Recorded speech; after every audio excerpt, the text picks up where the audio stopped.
12.5 under 8.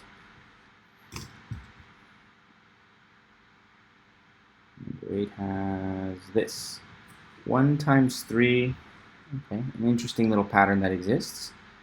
1 times 3 plus 2 times 4 plus 3 times 5 plus dot, dot, dot, dot, dot, dot. So the pattern is that it's going to be n times n plus 2.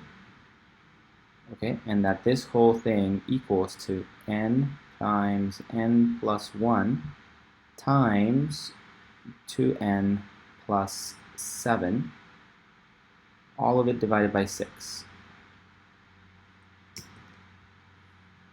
Okay. Use mathematical induction to prove that the formula is true for all natural numbers n.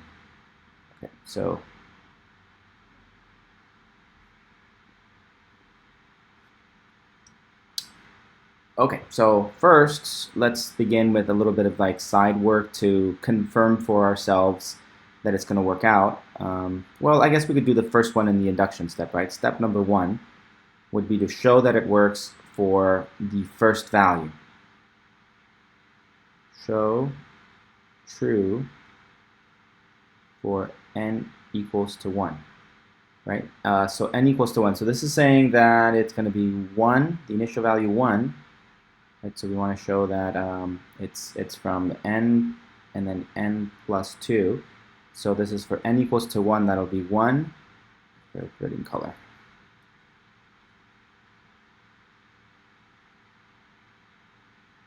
This is a 1 there and a 1 there, plus 2. I want to show that this is equal to the formula. And the formula was n plus 1, 2n plus 7 all over 6. So it's going to be blank plus 1, 2 times blank, well, 2 times blank plus 7 all over 6. Right? And then that blank is a 1. So there's a 1 there, a 1 there, a 1 there. Okay. So now we just have to make sure that this is true. This part's easy. That's just going to be 1 times 3. 1 times 3. And then over here, this isn't going to be bad. There's going to be a 1 times a 2 times a 2 plus 7 makes it a 9. All of it divided by 6. So we get that 3 is equal to 18 divided by 6, which is true. 3 equals 3.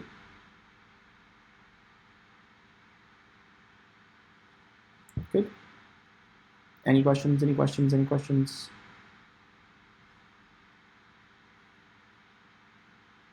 Okay, and then again, this isn't part of the proof. You really technically only have to show that it works for the first one, but just to be a little extra, let's confirm that it works for others, for a couple others. So how about n equals to 2? So that means the first 2 in my little pattern. So we want to show that 1 times 3 plus 2 times 4, right? And I'm following this pattern where we have 1 and then 1, so that makes it 1 times 3 here. And then I plug in a 2, and I get 2 times 4, right? And I get that. Equals, and now it's going to be blank times blank plus 1 times 2 times blank plus 7 all over 6. And so here we're showing that this must be true there.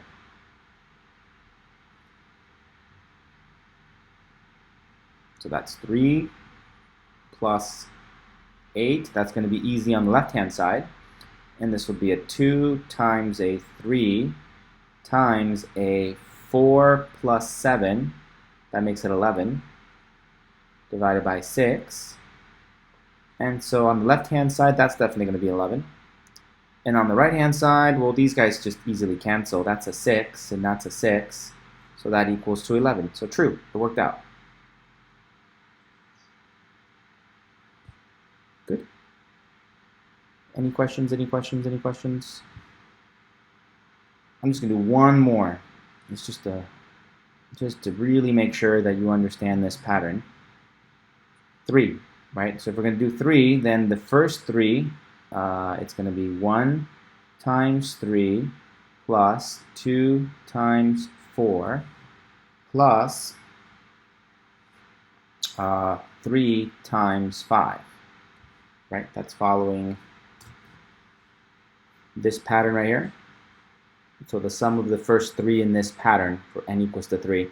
Notice that on the left-hand side, we have to do sort of the count up from 1, 2, 3. Whereas on the right-hand side, we just plug in the number, the value of n, right? So here we have to do 1 and 2. Here we have to do 1, 2, and 3. But on the right-hand side, we're just going to plug in the value for n equals to 3. So this will be equal to blank times blank plus 1 times 2 times blank plus 7 all over 6.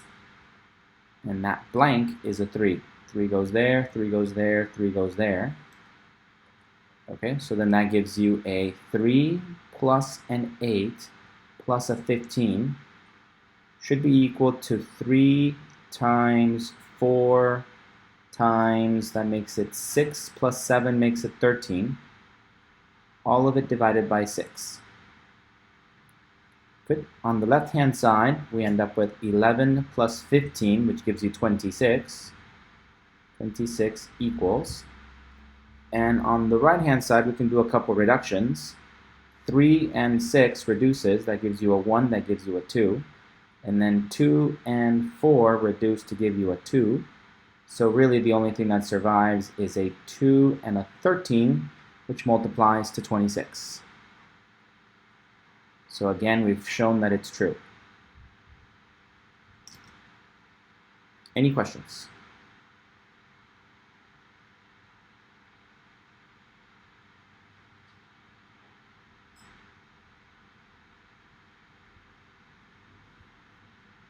No? We're good? Solid? Feels good? You got it? Okay, so we've shown that it works for the case of n equals to 1, the case of n equals to 2, the case of n equals to 3, and we can keep going. Show that it works for n equals to 4, n equals to 5, right? But we can't do that forever. And no matter how many we do, that's just not enough. That's not a proof, because there could always be the doubt that it might not work for a bigger number you've never tried. Like, it works for 1, 2, and 3, but does it work for 4? Like, okay, let me show you it works for 4. Okay, it works for 1, 2, 3, 4, but does it work for 7? Like, okay, let me show you 7. And then you can just keep playing this game over and over and over, and you're never going to be able to try them all, right? So that's what this method of induction will do for us, this proof by induction will do. We're going to jump to some value somewhere down the line, a kth number, assume that it's true for n equals to k, and then we're going to show that it will work for the one that comes right after it.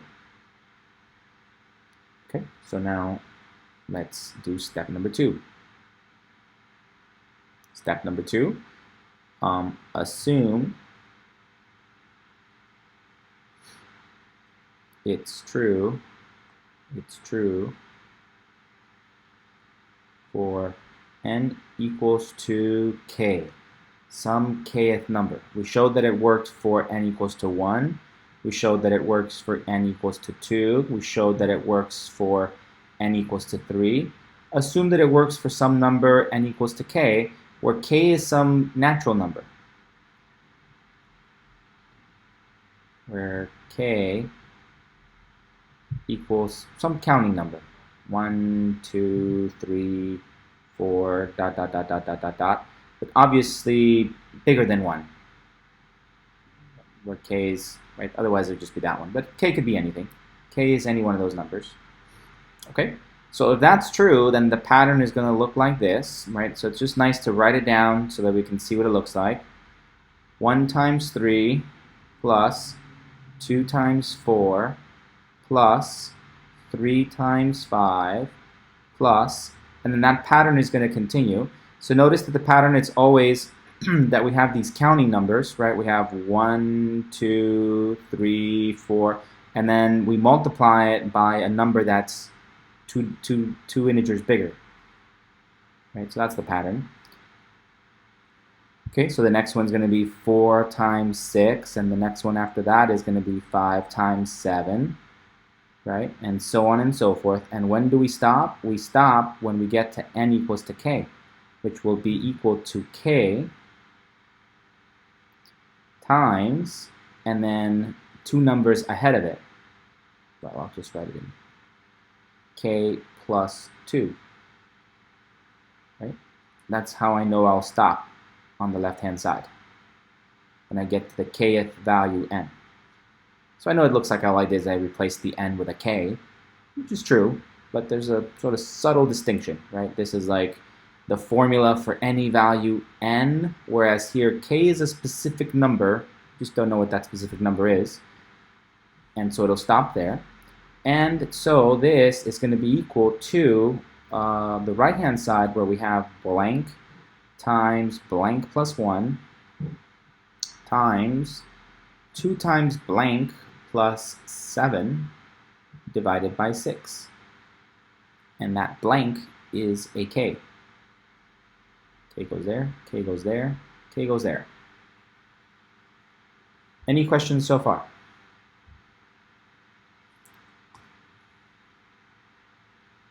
Okay, so I know it does look like all I did was replace the n with a k, and we did. But there's a very subtle distinction, right? Here, k is a specific number, 1, 2, 3, 4, 5. It's one of those numbers way down the road there, presumably some large k number. Right? Because we've already shown it works for 1, 2, and 3. We're trying to show it's going to work for 4, 6, 7, 8, all the way down to infinity. So we're assuming it's one of these numbers, but like a really big one. So assuming it works for one of those large numbers, now here comes the hard part. Now we need to show that it works for k plus 1. Step 3, show it's true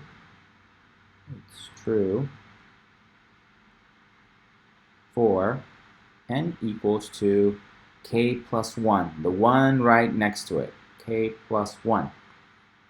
Okay, so let's show our pattern. Our pattern is going to be 1 times 3 plus 2 times 4 plus 3 times 5 plus ... And so way out here, I'll put it way over here, is this one, right? And the pattern is always that it's that number, right? And then we multiply it times that number plus 2. Plus 2.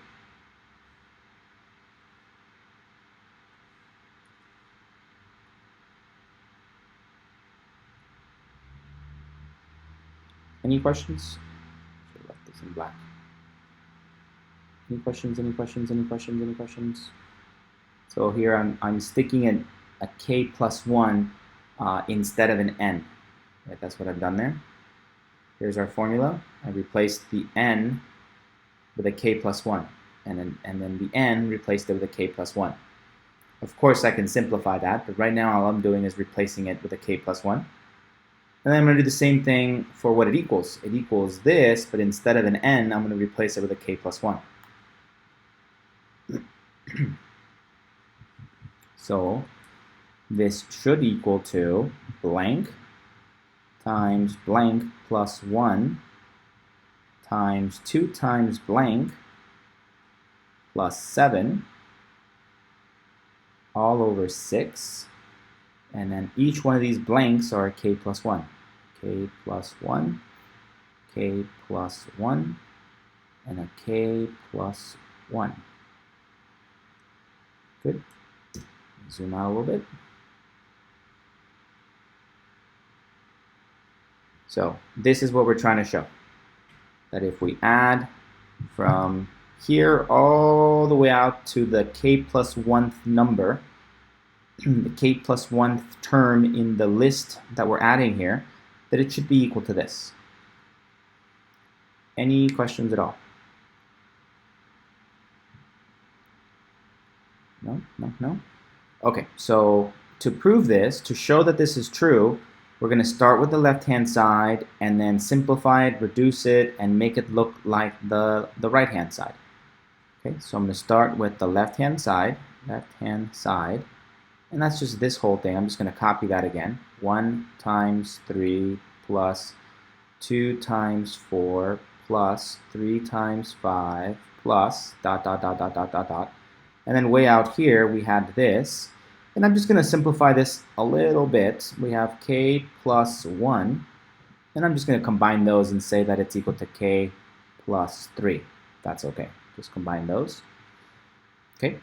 All right. Now the realization that helps here is to note that if this is the k plus 1th term, then the one that came right before it must have been the kth term. Good. This is the k plus 1 plus 1th term. Then the one that came right before it would have been the kth term. Kth term. Right? And the kth term following the pattern would be this, replacing n with a k, which would be the same as that. Right? So the one that came right before it would have been k times k plus 2.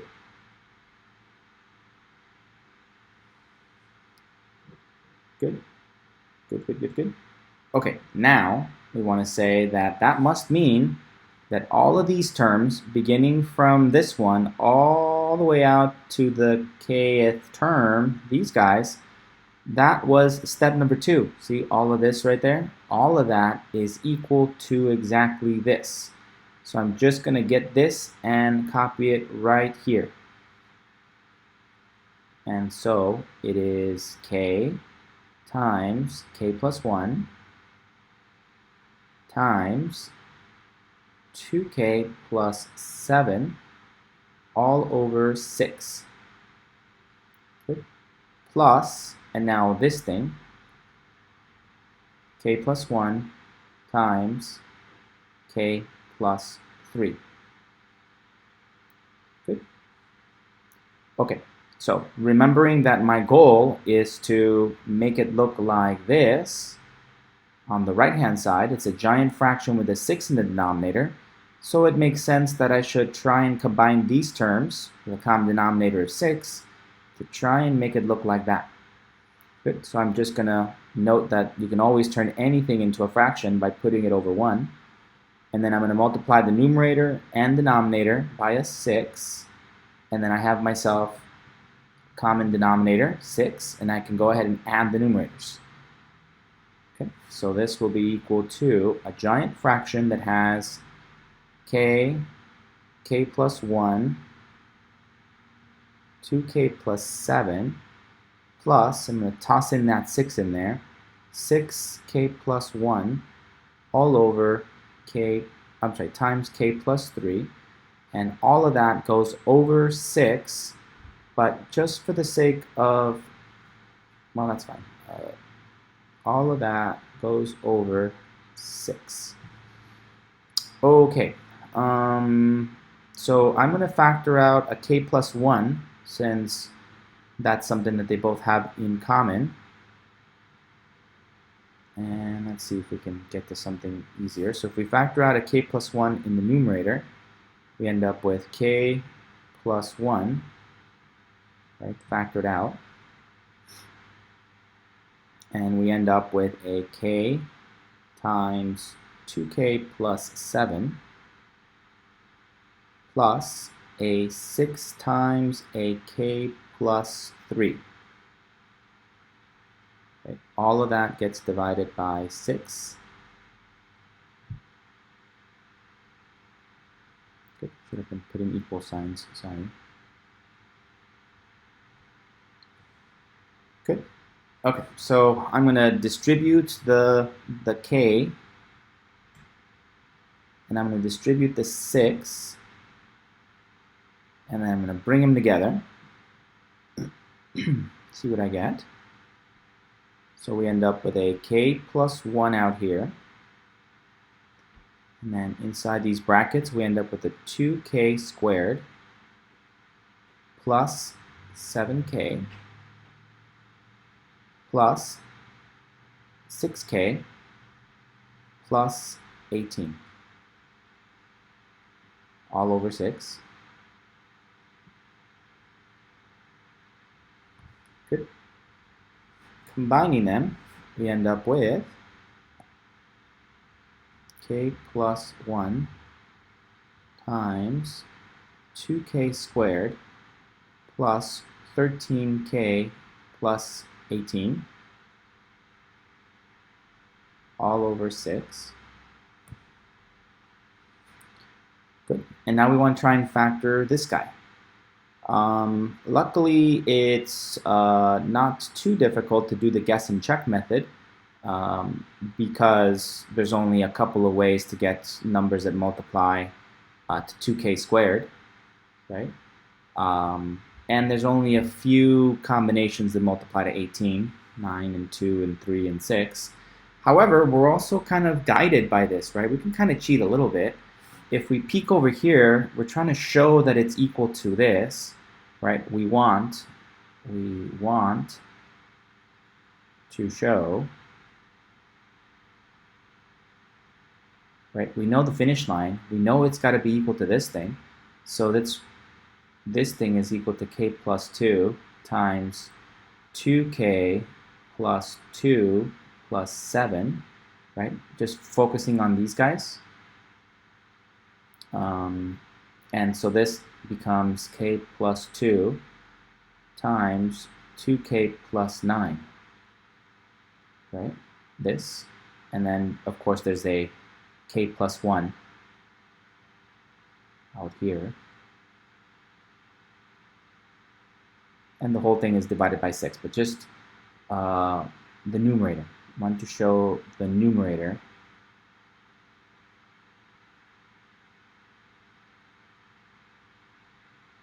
equals to this. And I'm almost there, right? I have the k plus 1 already. I just want to confirm that this is equal to that guy. So you can do your actual just factoring. You don't have to cheat. You can kind of just do your guess and check. But if you kind of peek over and you see where you're supposed to be heading, you can see that this is going to be what we want, right? When we factor this, we get 2k squared plus 9k plus 4k will give you 13k, and then the 18, right? So we can have a little peek over there to kind of guide us to what the answer is.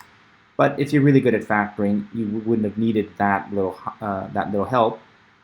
So this is just going to be 2k blank k, right? The guess and check method. I know it's got to be this because I know that 2k times k gives you 2k squared. And then the 18, well, it's either going to be 3 and 6, for example. You can try working out a few options there, plus or minus, plus or minus. That might be the answer, right? Or we can try plus or minus 1 and 18. That's another possibility, right? Here's 18, here's 1, plus or minus 1, plus or minus 1. Try the different options, see what works out. If anything works out, nothing's going to work out in this case. You can also try switching around the 18 and the 1. Put 18, maybe put 18 over here and a 1 over here. You can try that. Plus or minus combinations, plus or minus combinations. So there's a few things you could try, but it won't take long to eventually run into a 2 and a 9 as the ones that will work. And there's a couple options as well. You can try putting a 2 there and a 9 there and putting a plus or minus combination going on and guessing and checking, what happens if they're both pluses, and we do that. That's going to be 18k there and then a 2k there. That's not going to work out. So you can try different things, and eventually you run into putting a 9 here and a 2 there, and then a plus and a plus. And if you guess, you get 2k squared plus 2k, that gives you 4k, and then 9k gives you 13, and so that one works out. Okay, all over 6. Right.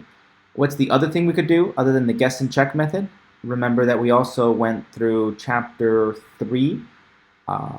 We can create a list of rational factors, right? So we want all the numbers, all the numbers that fit the form of a divisor of 18 divided by a divisor of 2. And then we create that list, and then we go back to our calculator and plug in all those numbers into this equation, and we're looking for the ones that give us zeros. So if we do that, we will notice that one of them will be equal to -2, and the other one will be equal to -9 over 2. Good. Any questions about that?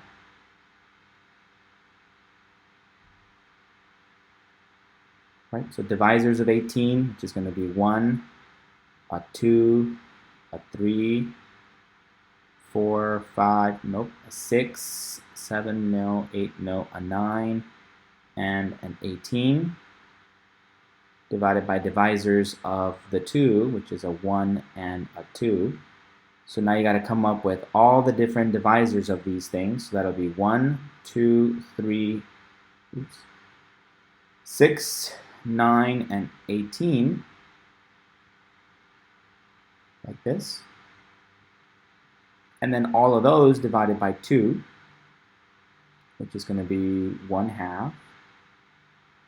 2 over 2 is 1, so we don't need to include that one. And then 3 over 2. And then 6 over 2 is 3, we don't need to include that one. But then there's 9 over 2, and then there's 18 over 2 is 9, so we don't need to include that one. Okay, so it's all of these plus or minus. Here is the list of all possible rational factors of that polynomial. Right, so we can either use synthetic division to check them all out, test them all out one at a time, and then you'll notice that -2 will be a 0. Insert work. After a bunch of work, we will note that -2 and -9 over 2 will be zeros.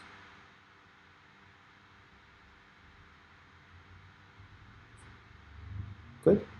Okay, but like I said, in this particular instance, guessing and checking is probably the easiest thing to do since these numbers are relatively easy. You'd want to fall back on this process if the guess and check method fails. Maybe the numbers are really big, or maybe it turns out that they're ugly fractions, and that might make it more difficult to figure out. So the next thing you should try is this, right? Using the list of rational zeros along with your graphing calculator. You can easily check all of these by looking at our table, right? Chapter 3 style. But in this case, even easier would be to peek at where we're going, right? Our whole goal was to confirm that this whole left side was equal to the right-hand side. So we can kind of peek over and see where we're heading and FOIL this whole thing out. I can see that it equals to this. And so now the last step will be to make it look exactly like this.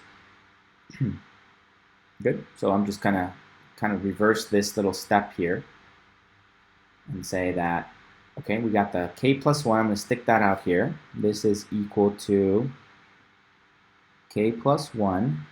That's out there. And I'm going to rewrite this as a k plus 2. I'm just going to flip it around.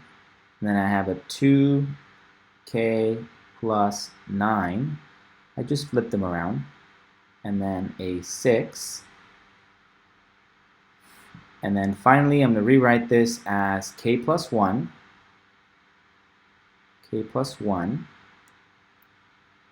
parentheses, parentheses, parentheses, k plus 1, k plus 1, plus 1, because I know that that's equal to 2. So this is the k plus 1, times 2 times, and then I want to put the k plus 1 in here, k plus 1, which gives you 2k plus 2, which means that there's a plus 7 out here. plus 7. The whole thing divided by 6, and that's the right-hand side. Right-hand side, so we're done. We've proved it. Any questions, any questions, any questions? Zoom out a little bit, see if we can get the whole thing in one shot. It's a big problem. Okay, so at least the part where we're showing the left-hand side equals the right-hand side is all in one shot here. Well, not quite, is it?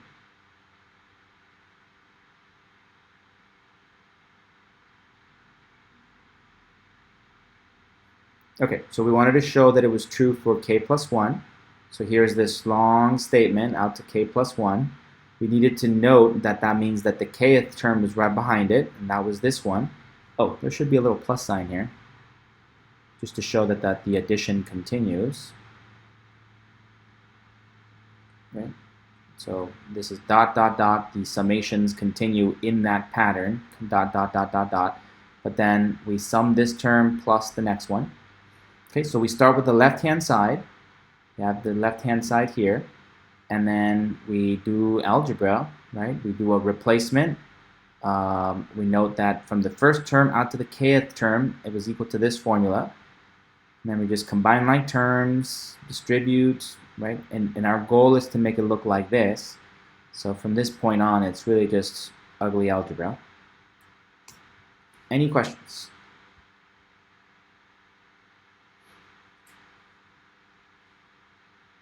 No?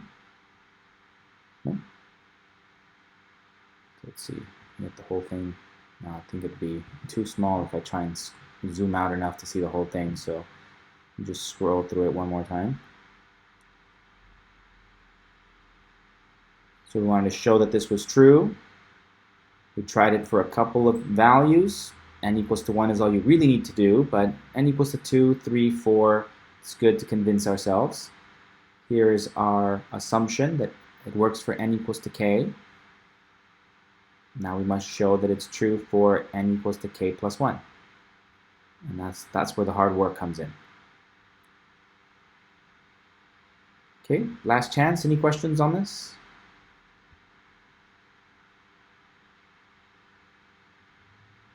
No? No? No? Okay, let's try one more. Let's go to this one.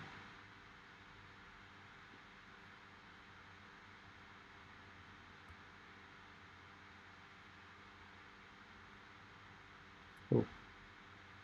Yeah. Okay, let's try one more. This one involves an inequality rather than an equation, an equal sign. So show or prove that 4n is less than 2n for all n numbers that are greater than or equal to 5. Okay, so again, we might start our process by convincing ourselves that it's true for a few of them. But let's begin with step number 1. Show it works for the first one. And the first one in this case is 5 for n equals to 5. Okay, so this is saying that 4 times blank, the 5, is less than 2 to the power of blank, which in this case is a 5. Good. So 20 is less than 2 to the 5th power is 32. Absolutely true. Good. Let's try a couple more again just to convince ourselves, although this is no longer part of the proof. Okay, so show it works for n equals to the next one. How about 6? Show that it works for n equals to 6. 4 times blank is less than 2 to the blank power. In this case, it is going to be a 6 there and a 6 there. Good. So this is going to be 24 is less than 32. Oops, sorry, not 32, 64.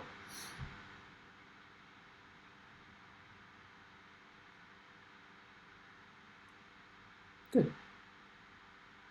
Questions, questions, questions, questions?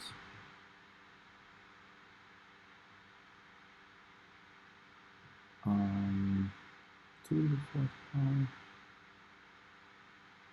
Note that for 4, so note that for 4, why did it fail? For 4, we had 4 times blank is less than 2 to the blank power, but for 4, this is equal to, right? This becomes 16, this is 16, and this is 16. So it's not strictly less than. If we had had a less than or equal to, we could have made this starting at 4. And note that for n equals to 3, it just fails. N equals to 3. Blank times blank is less than 2 to the blank power. And now if we stick a 3 in here, we end up with 12 is less than 2 to the third. Nope, that's where it fails. Right? This is a 12 is not less than 8. Right? Fail. Right? And this one fails because it's strictly less than. Fail. So it does not work for 3, it does not work for 4, but it does work for 5, it does work for 6. Does it work for 7? Let's do last one, 7. Convince ourselves that this is true. For n equals to 7, we have 4 times blank is strictly less than 2 to the blank. And so this would be 7 there, and this would be 7 there. Yeah, that looks pretty obvious. This is going to be 128. True. Okay, any questions at all? We're convinced that it looks like it works, right? Good. Okay, so now let's go through the formal process. Step number 2, right? We assume it works for the case of n equals to k. There's some kth number, presumably a large number. Since we already showed 5, 6, 7, it could be any one of the counting numbers, right? This is where k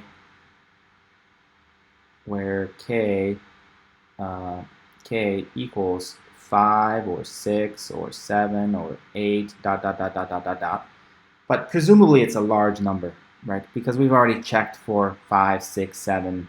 So assuming it's a large number. But it's one of those. It could be any one of those. Okay, so that means that it must be true that 4 times k, 4 times blank, is strictly less than 2 to the power of blank, where those blanks are a k. Right, that looks pretty messy, so I'm just going to write it as 4k is less than 2 to the k.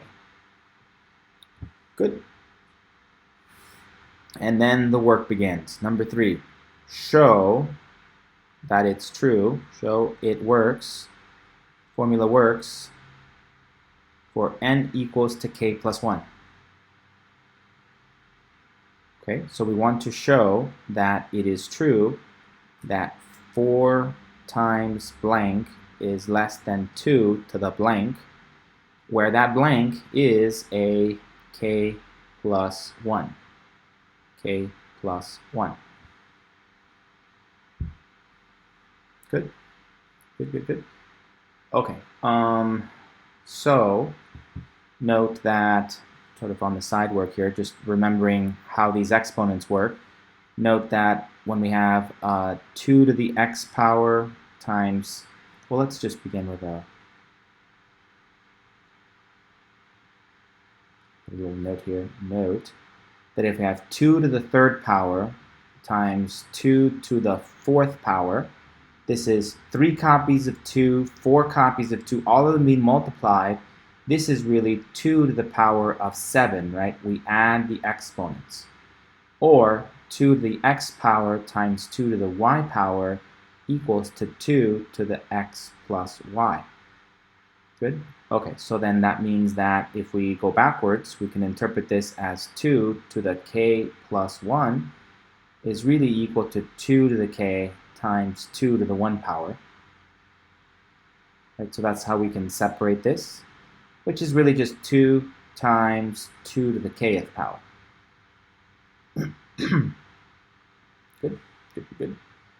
Okay, let's see how we're going to show this. So step one, I'm going to start on the left-hand side. Left-hand side. This is what I want to show. So I want to start on one side, manipulate it, use things that are true to make another true statement, and eventually make it look like this. And I want to show that it's less than that. So we have 4 parentheses k plus 1, right? The first thing I'm going to say is that this is exactly equal to a distribution, which gives you 4k plus 4. Good. And now I'm going to use this. I want to use the fact that I know that 4k, whatever that is, it's smaller than 2k.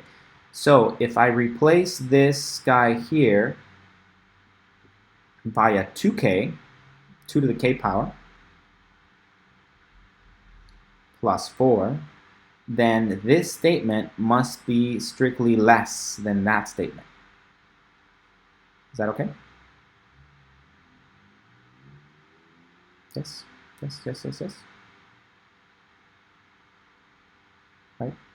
Or I could say, if we know that 4k is strictly less than 2 to the k, then we also know that 4k plus 4 is less than 2 to the k plus 4. Right? We add 4 to both sides, then it must be true, and that's the statement we have here. 4k plus 4 is definitely less than 2k plus 4. Right? Assuming we know this is true. Right? So we use our assumption right there.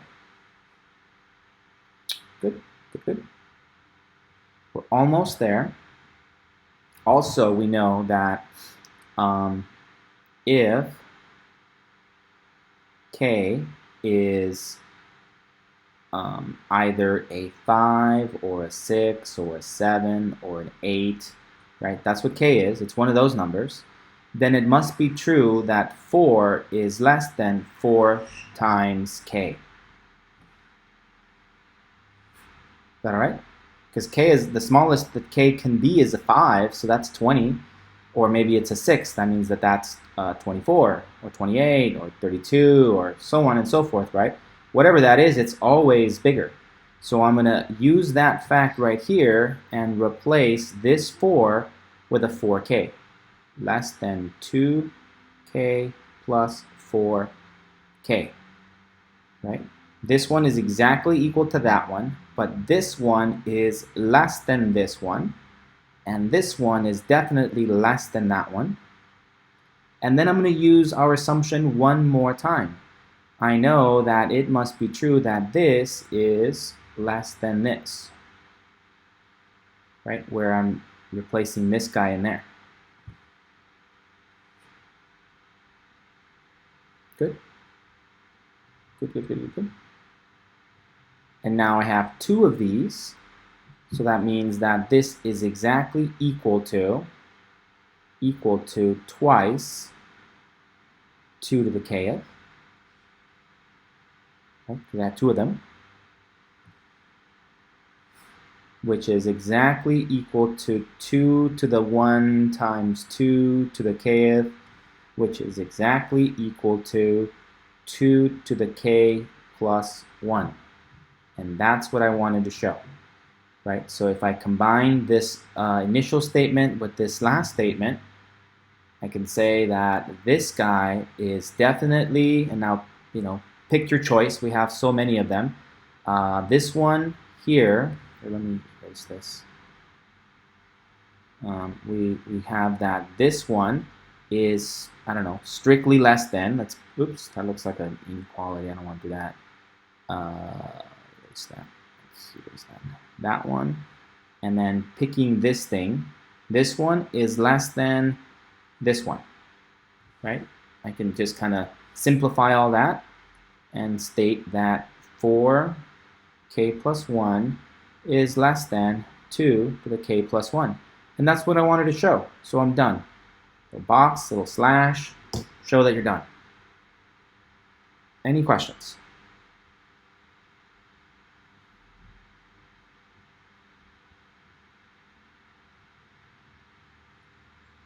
Any questions at all?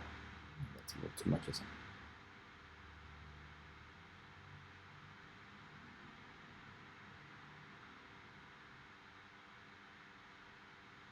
No? We're good? Any questions at all?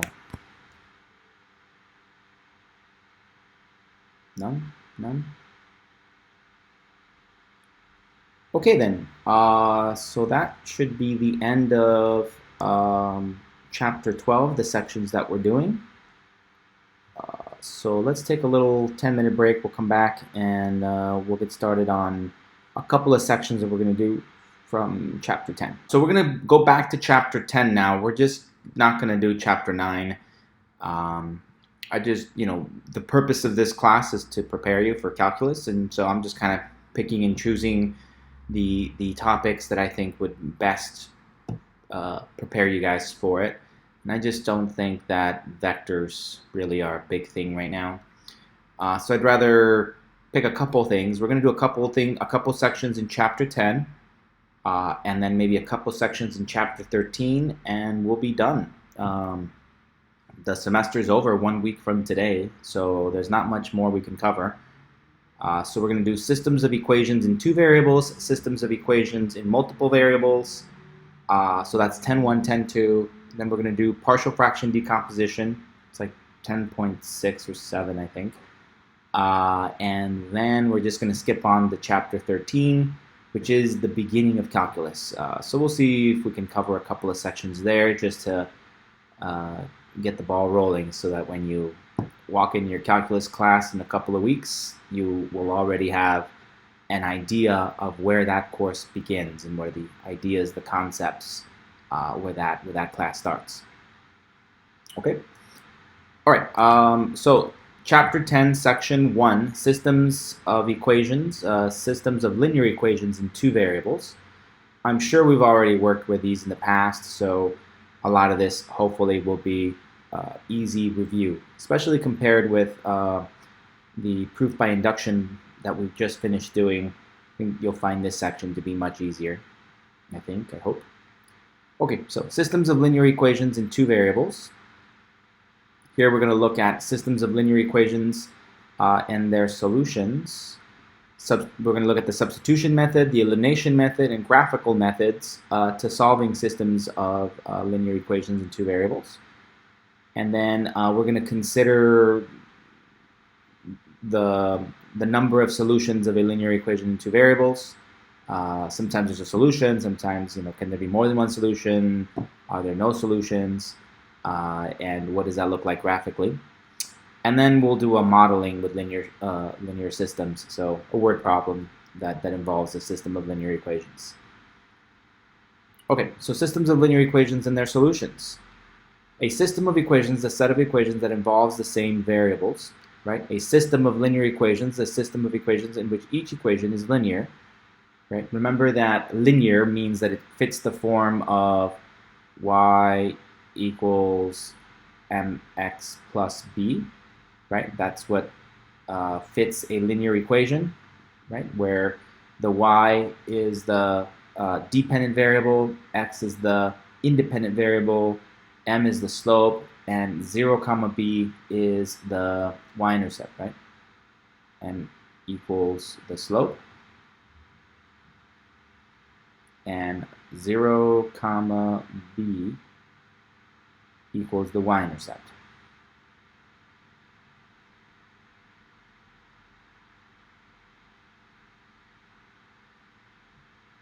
Good. Okay, so to solve a system means that you find all of the solutions to the system. Here's an example of a system of linear equations. Let's zoom in a little bit more. So here is an example of what a system of linear equations looks like. Here we have one linear equation, 2x minus y equals to 5, and another linear equation, x plus 4y equals to 7. Now, as I pointed out over here, a linear equation fits this mold over here, but we can also put it into this form by the standard form of a linear equation, right? The other form of a linear equation is blank times x plus blank times y equals some other blank number, right? We have one variable to the power of, one copy of the variable x to the power of 1, one copy of the variable y to the power of 1. There can be constants out in front, which we usually use capital A and capital B and capital C. We often use those letters to represent those constants that go out in front. So anything that fits this form is also a linear equation. Good. We can always solve for y. Remember, these are just numbers here. So we can always solve for y and make it fit this form. So we can also say that by equals to minus ax plus c. Divide everything by b and get that y equals negative a over bx plus c over b. And now we've made it fit this form, where this is the m and this is that lowercase b value. So we can make it fit that, right? So either this or this both fit linear equations. And so that's what this is. It's a linear equation. We can solve for y if we wanted to. Note that in this case, we can solve for y by moving the y over here and moving this over there. So we get 2x minus 5 equals y. Right? And so we can just get y equals to 2x minus 5. Here is our slope of 2, and 0 comma negative 5 would be equal to our y-intercept. M equals to 2, and 0 comma negative 5 equals the y-intercept. Is that okay? Any questions? Okay, so you don't need to do any of this. This was all to point out that this is a linear equation, even though it doesn't quite fit the y equals mx plus b model. We can easily make it fit that. Okay, so here's a system of linear equations. Here's one equation, here's another equation, and our goal is to see if there is an ordered pair, x comma y, that solves both of them. Is there a point that's a solution to both of them at the same time? So note that if we let x equals to 3 and y equal to 1, we get a solution that is the same for both of them. When we let x equals to 3 and y equal to 1 for this top equation, we end up with a true statement, yep. And when we let x equal to 3 and y equal to 1 for this bottom equation, equation 2, we also get a true statement. So the point 3 comma 1 is a solution to both equations. We say that that's a solution to the system of equations. So here we didn't actually do the work to find the answer. They're just pointing out that, hey, look, here's an answer. This is what an answer looks like. Good. So the answer is just this and this ordered pair. Right? So this ordered pair is a solution. Well, we'd like to know, well, is there another solution? Right? That's an important question. And also, well, how do you find this solution if we're not just giving it to you? Right? So that's what we'll do. Any questions? Okay. Note that if we graph them, right? So if we graph the first equation and the second equation, so here is x plus 4y equals to 7. This is equation number 2. And then 2x minus y equals to 5. This was equation number 1. Right? Remember that this solid red line is really an infinite number of ordered pairs that make this statement true. There's so many of them that they look like a solid line, but you can also think of them as an infinite number of ordered pairs that make this statement true. Right? And then the solid blue line over here looks like a solid blue line, but it's also, you can think of it as an infinite number of ordered pairs that make this statement true. So if we graph them, then we can easily identify the ordered pair that's a solution to both equations at the same time. It is this case, 3 comma 1. It's the place where both graphs intersect, the intersection point. Good. So graphically, we can find the solution pretty easily. Graph them both, see where they cross, right? All the intersection points. Now, if we think of a straight line, right, these are linear equations. They're always going to be straight lines. Is it possible to draw two straight lines so that they touch at exactly 2 points? And if you think about that for a little bit, you realize that that's not possible, right? Two straight lines cannot touch at just 2 points, right? Otherwise, how do we get these two cross again? One of them would kind of have to bend, right? This one would kind of have to bend and come back up and cross it again. But it's a linear equation. By its very nature, it cannot bend. So there can't be two solutions, or three, or four, right? There's one solution. And we'll look at the other cases in a little bit. Any questions so far? No. Okay, so now let's think about how do you find that answer algebraically. So there's two methods we're going to look at. One of them is called the substitution method, which I think people are very, very familiar with. Right? To solve a system of equations using the substitution method, we start with one equation in the system, solve for one of the variables, pick the easiest equation with the easiest variable to solve for, plug it into the other equation. That's very important. That's where people get lost sometimes. They substitute it back into the original equation that they were working with, and that's going to lead, that's not going to lead you to the answer. Okay, so make sure you substitute it into the other equation you haven't used.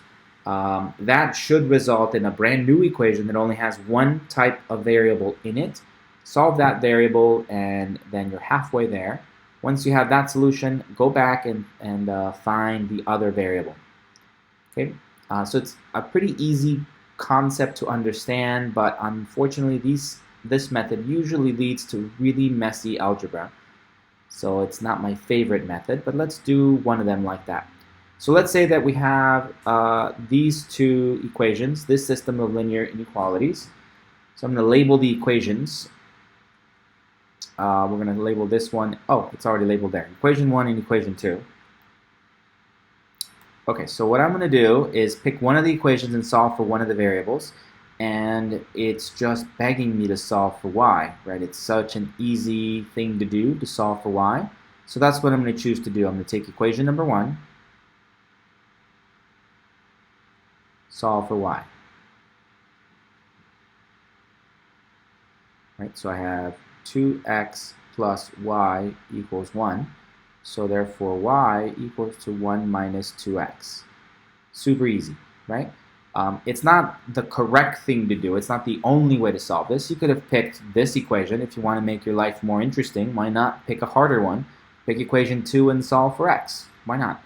You'll end up with some ugly fractions, but that's okay. Maybe in the long run it works out better. Who knows? Right? So you have options. Once you've solved for one variable in one of the equations, you got to go into the other equation that you haven't used and substitute it. So now we're going to take equation number 2, which was 3x plus 4y equals to 14. And I'm going to put the y in color just to make it pop, right, like that. And now here's where I'm going to do my substitution. We know that y was actually equal to 1 minus 2x. So now I can do that substitution, y equals to 1 minus 2x. And now I have a brand new equation that only has x's in it. And now it makes it easy to solve for x. Good. So I end up with 3x plus 4 minus 8x equals 14. Good. Combining like terms, I get that minus 5x plus 4 equals 14. I'm going to come up here. I'm going to say now that minus 5x plus 4 equals 14. Now I'm going to subtract 4 from both sides. Minus 4 minus 4. I'll get that minus 5x equals to positive 10. And so x equals to 10 divided by negative 5, or x equals to 2. Good. Halfway there, now I have to find y. To find y, I can use any one of those original equations, or I can go back over here at the end of step number 1, we came up with this equation. So now using this, now let's call this equation number 3. Now, using equation number 3, I have that y equals to 1 minus 2 times x. So y equals to 1 minus 2 times 2. Let's make this pop here. This is an x. and then using that x was that, put 2 there. So y equals to 1 minus 4, or y equals to negative 3. Okay. So my ordered pair solution is going to be 2 comma negative 3.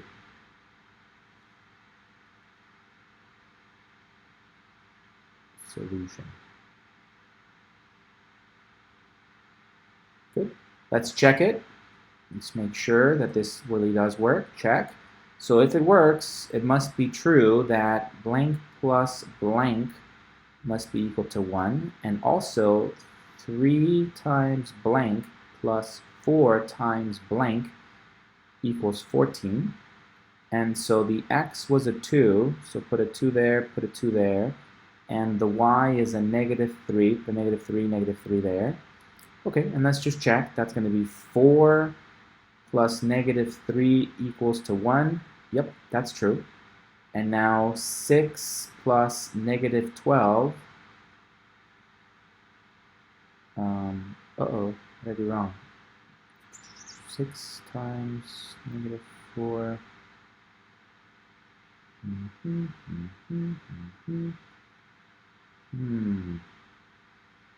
Negative boo-boo. Alright, let's see, what did I do wrong? Anybody catch something?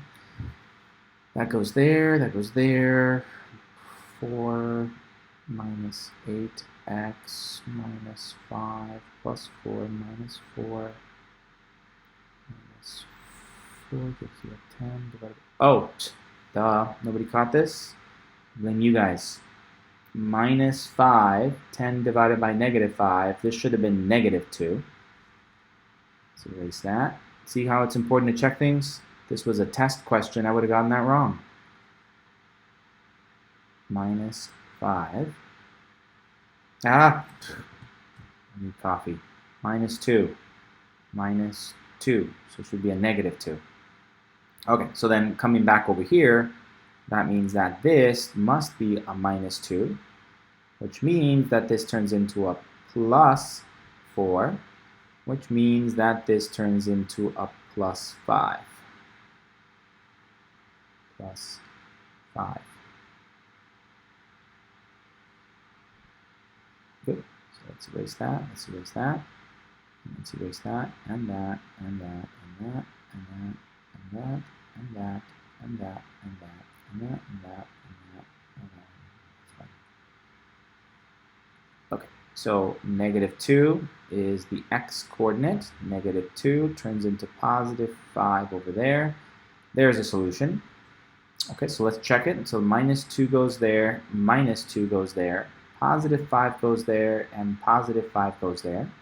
So this would be minus 4 plus 5 turns into 1. Yep, still true. And now minus 6 plus 20 turns into 14. Yep, now it works. Any questions? No. So the substitution method, right? Pick one of the equations, solve for one of the letters. It's your choice which equation and which letter. So pick the easiest one, and then substitute it into the other equation. That should give you a brand new equation with only one type of letter in it. Therefore, you should be able to solve it with relatively easy algebraic methods. It's just that this gets a little messy when they become more complicated. As we go into the next section and we have multiple variables, larger systems, it just becomes kind of messy to do it in the substitution method, which we will see in just a few minutes. And that's why it's nice to do it with the other method, the elimination method. But at any rate, let's confirm what the author did. Same thing I did, right? It's just easy pickings to get that y. Y equals to 1 minus 2x. Plug that into the other equation, and we distribute, combine like terms, okay, end up with negative 2. And then we can plug that back into one of our other equations to get a 5. And then if we graph both of those, we'll see that we get the exact same answer. Good? Okay. Well, I guess it's a fairly good graph here. I was going to graph it myself on Desmos, but I think you get the point. We're going to cover the graphing method in a little bit, and we'll use our calculator to do that in a little bit. Good. Any questions at all about this method? Easy, easy, easy, easy, easy, easy. Okay, check your answer. It works out. Fantastic. Okay, the elimination method. Initially, the elimination method is a little more confusing. It takes a little bit more work. But I think that the payoffs are really great, especially when they get more and more complicated, when you get really, really ugly systems to solve. The elimination method is what you want to go with. Okay, so to solve systems using the elimination method, we try and combine the equations using sums or differences so that one of the variables is eliminated, right? So we can adjust the coefficients by multiplying one or more. Whoa, that's annoying. We get to multiply equations by coefficients. Whatever you do to one side, you must do to the other, and you can come up with a brand new equation which is equivalent. There we go. Multiply one or more of the equations by appropriate numbers, so the coefficients of one variable of the equation is the negative of its coefficient in the other equations, right? So we want to use the fact that -2 plus +2 add up to 0, for example. They're additive inverses of each other. We want one of the variables to add up to 0 when we add the two equations. Okay, and so that's what allows you to eliminate one of the variables. Okay, so let's just jump into an example and hopefully that makes sense. Okay, so let's say we want to tackle this equation right now. So let me, before we actually do it, let me just point out something. Note that if we have 3x plus 2y equals to 14, right? This is an equality, equals 14. That means that we get to do whatever operation we want as long as we do it to both sides, right? So if we want to, we could take 3x plus 2y equals 14. If I want to, I can add 2 to this side and add 2 to that side. I maintain the equality, right? Okay, I can also subtract.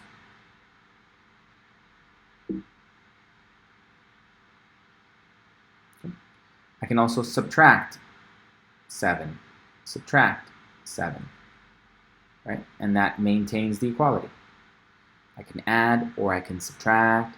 I can also add or subtract some unknown value, right? I could say I want to add w to this side. As long as I also add w to that side, I maintain the equality, right?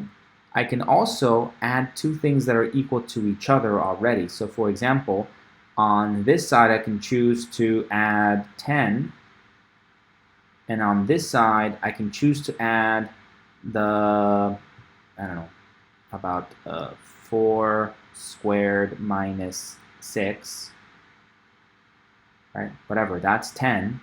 So I've done the same thing to both sides. So because this is equal to that, then I've done the same thing. Does that make sense? Good. Good. Maybe. So like on this side I can choose to add 16, and on this side I choose to add 4 squared.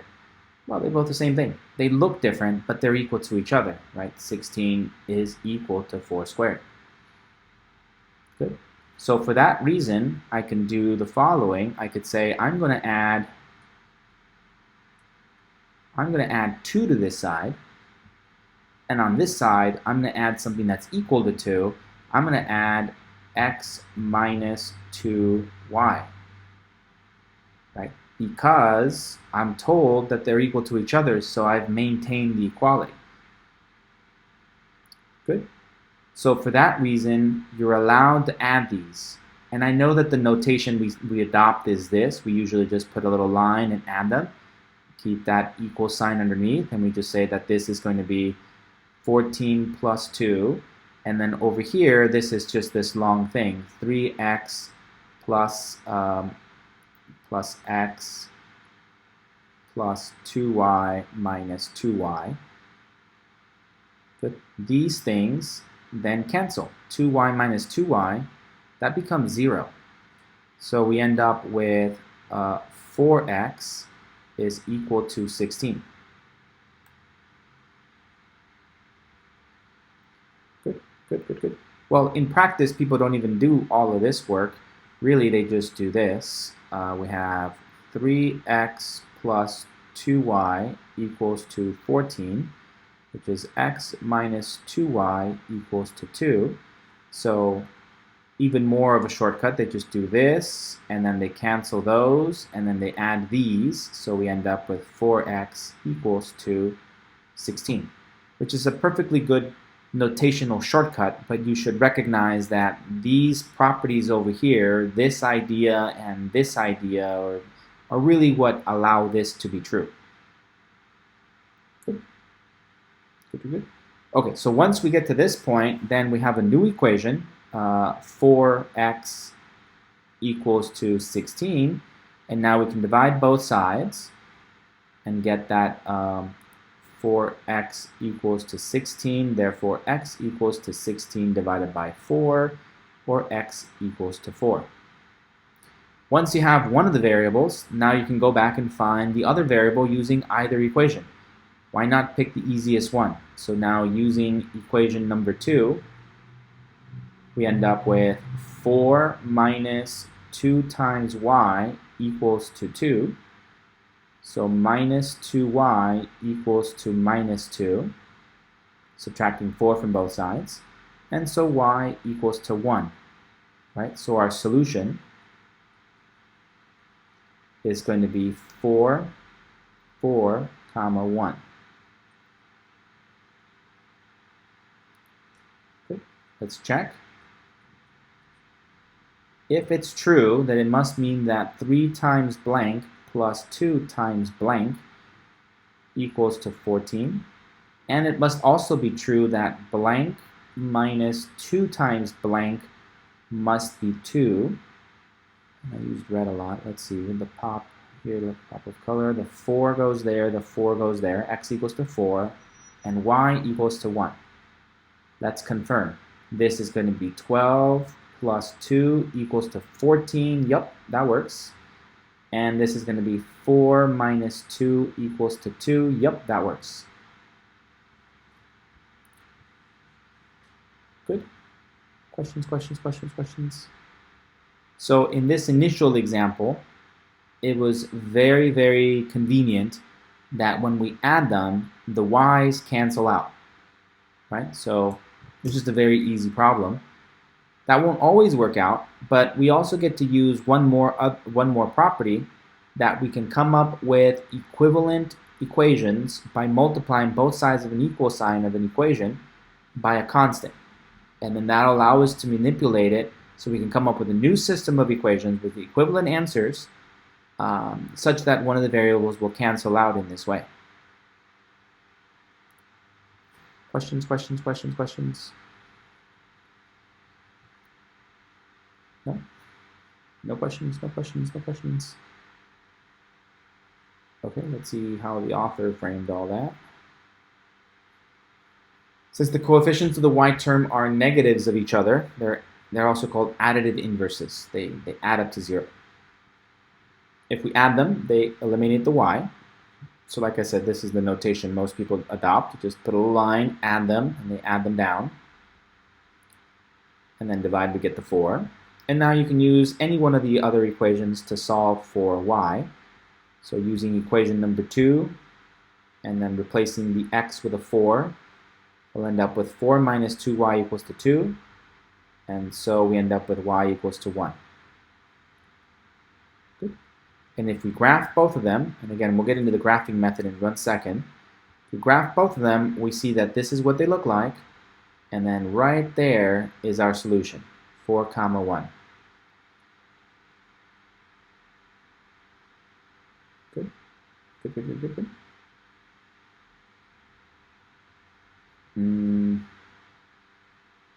I don't like that.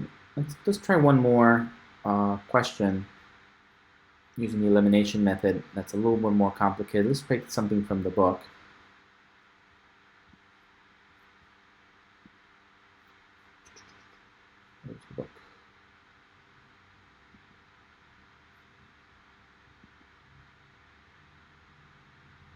So this is 10.1.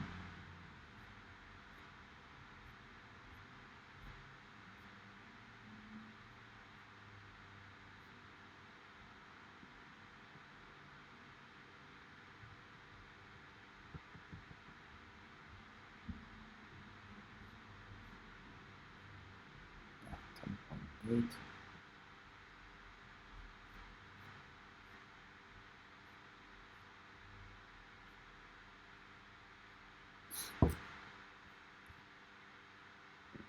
Oh, there's some good ones. Okay, solve the systems or show that it has no solution if the system has infinite number of solutions.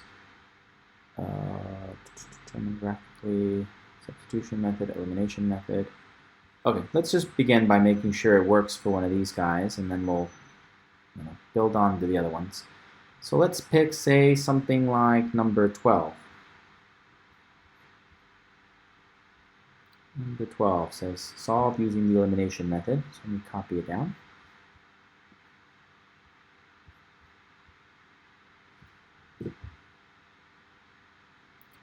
This is chapter 10, section 1, number 12.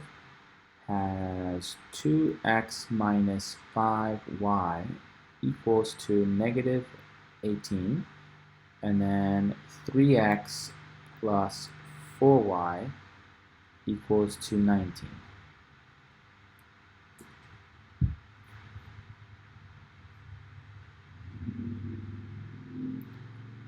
Okay, so here's our system of equations right here. Here's our system.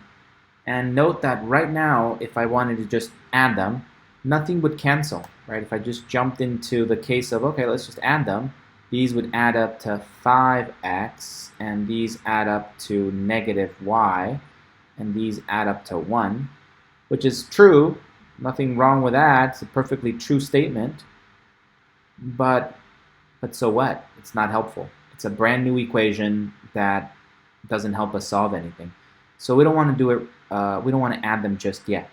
What we want to do instead is also use the property, the principle of an equation, that if we have an equation, let's say we have that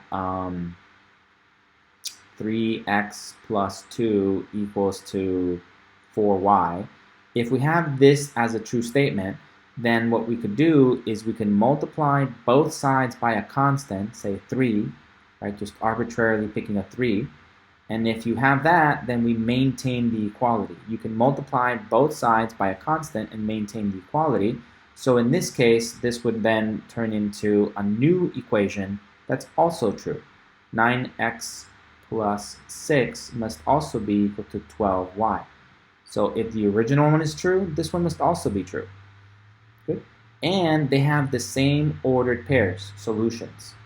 Right? The same solutions to this one are the same solutions to this one. Right? These two are equivalent equations. This one and 3x plus 2 equals to 4y have equivalent equations. Right? These are equivalents. Equivalent. Right? So same solutions. Same solution sets. Solution sets. Anything that solves one solves the other. Good. Good. Questions. Let's think of a quick little example that's true, right? To confirm that that's true. Let's come up with a simple answer to this one. Right? What can we put in there fairly quickly to make it be true? I don't know, very easily. Let's stick in a 0 into one of them. How about, let's make that a 0 there. So the right-hand side is going to be a 0.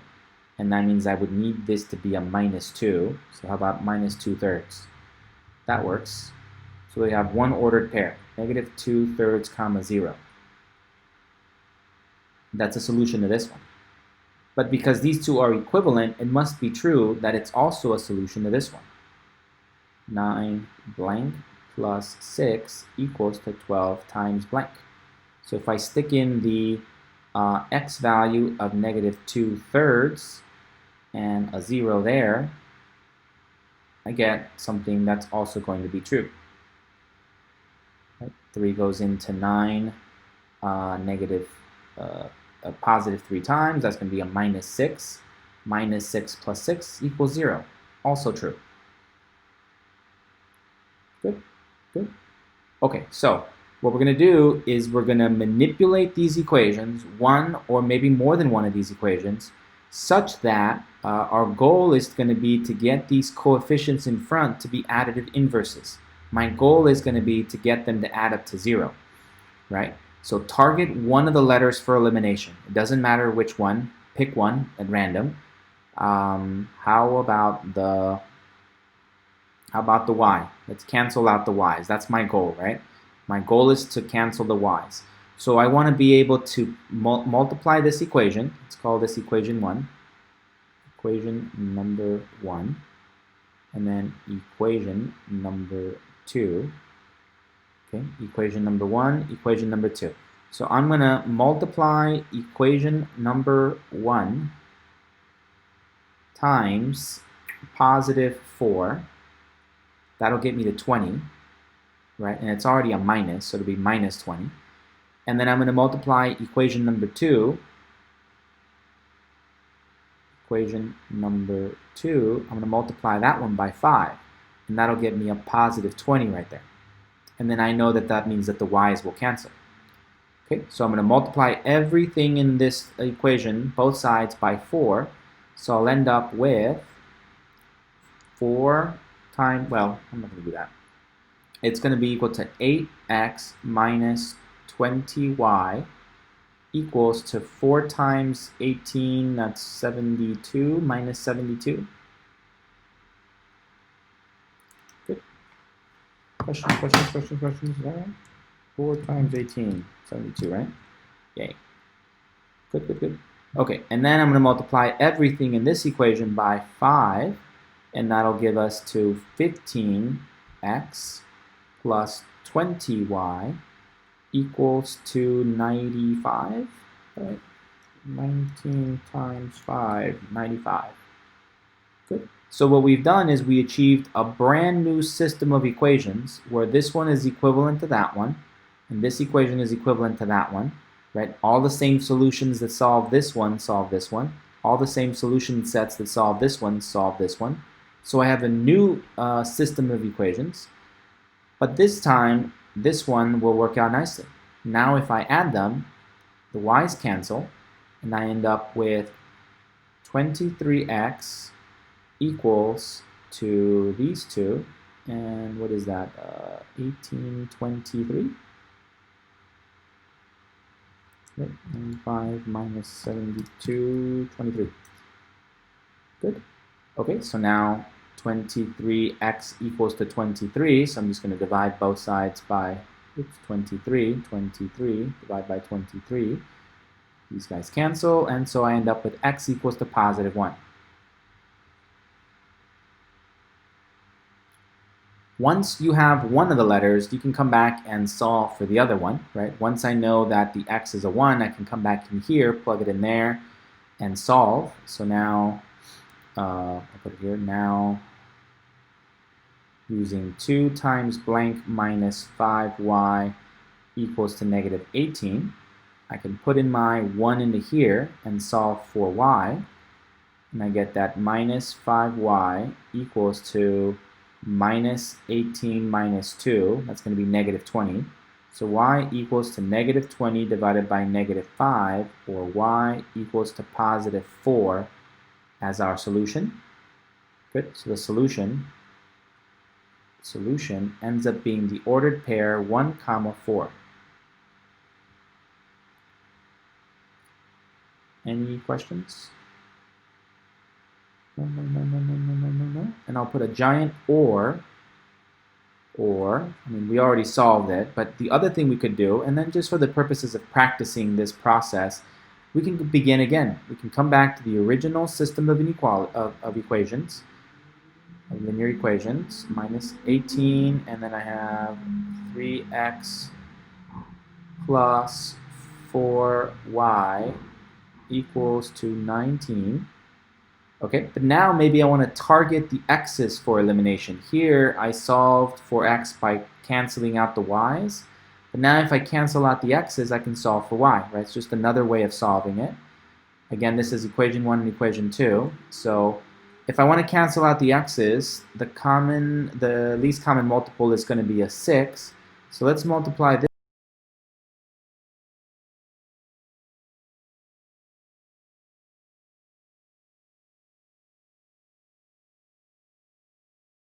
equation number 2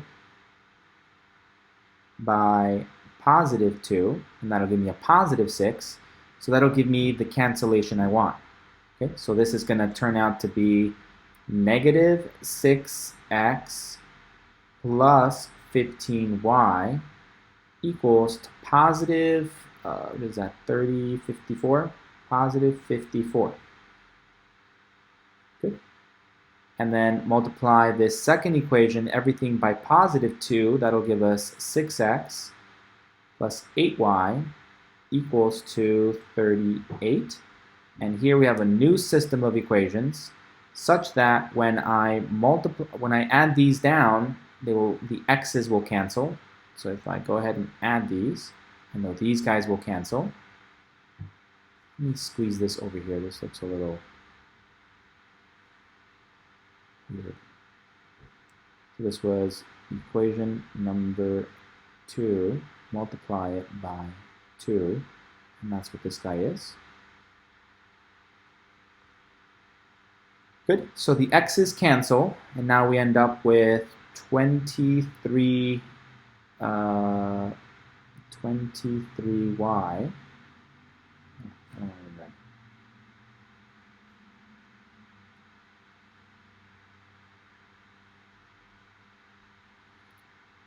23y equals to the sum of these two, which would be equal to 92. Good. So y equals to 92 divided by 23, and hopefully that equals to 4. 92 divided by 23, yeah, 4. So another way of getting the same answer, right? Confirms that we have the same answer. So you don't have to do it both ways. I was just pointing out we have options. Good. And once you get really good at the elimination method, with a little bit of practice, it just becomes second nature, and it's just, I think you often find it's easier to just go back and do another iteration of the elimination process rather than do substitution to solve for it. Right? As these systems of equations become more and more complicated, I think you'll find that the elimination method becomes more and more valuable. Good, good, good, good. Questions, questions, questions, questions. Final step is to check it. Let's make sure it works out. Let me see if I can squeeze it in here. So if this is true, it must be the case that 2 times blank minus 5 times blank equals negative 18, right? So this is our check.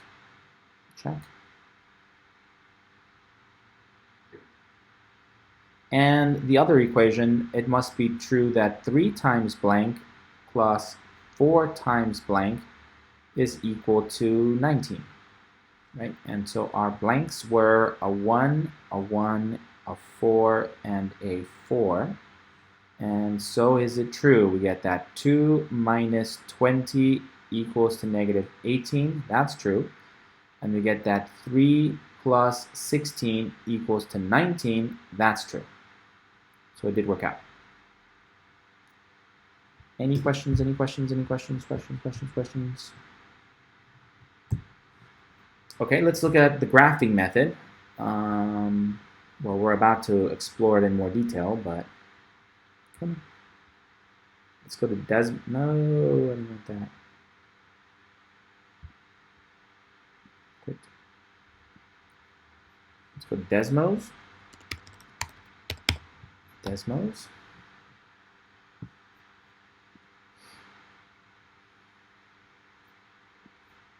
So here's our system of linear equations. It was 2x minus 5y equals to negative 18. That was one equation. And the other one is 3x plus 4y equals to 19,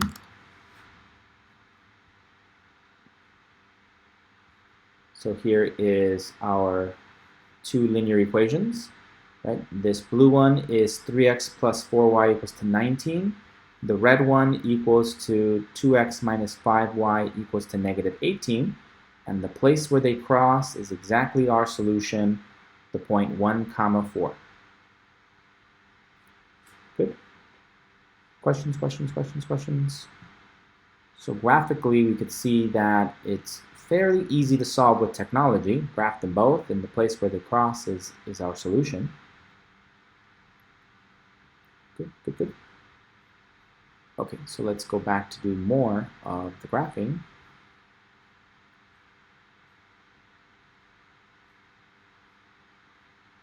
Okay, the graphical method.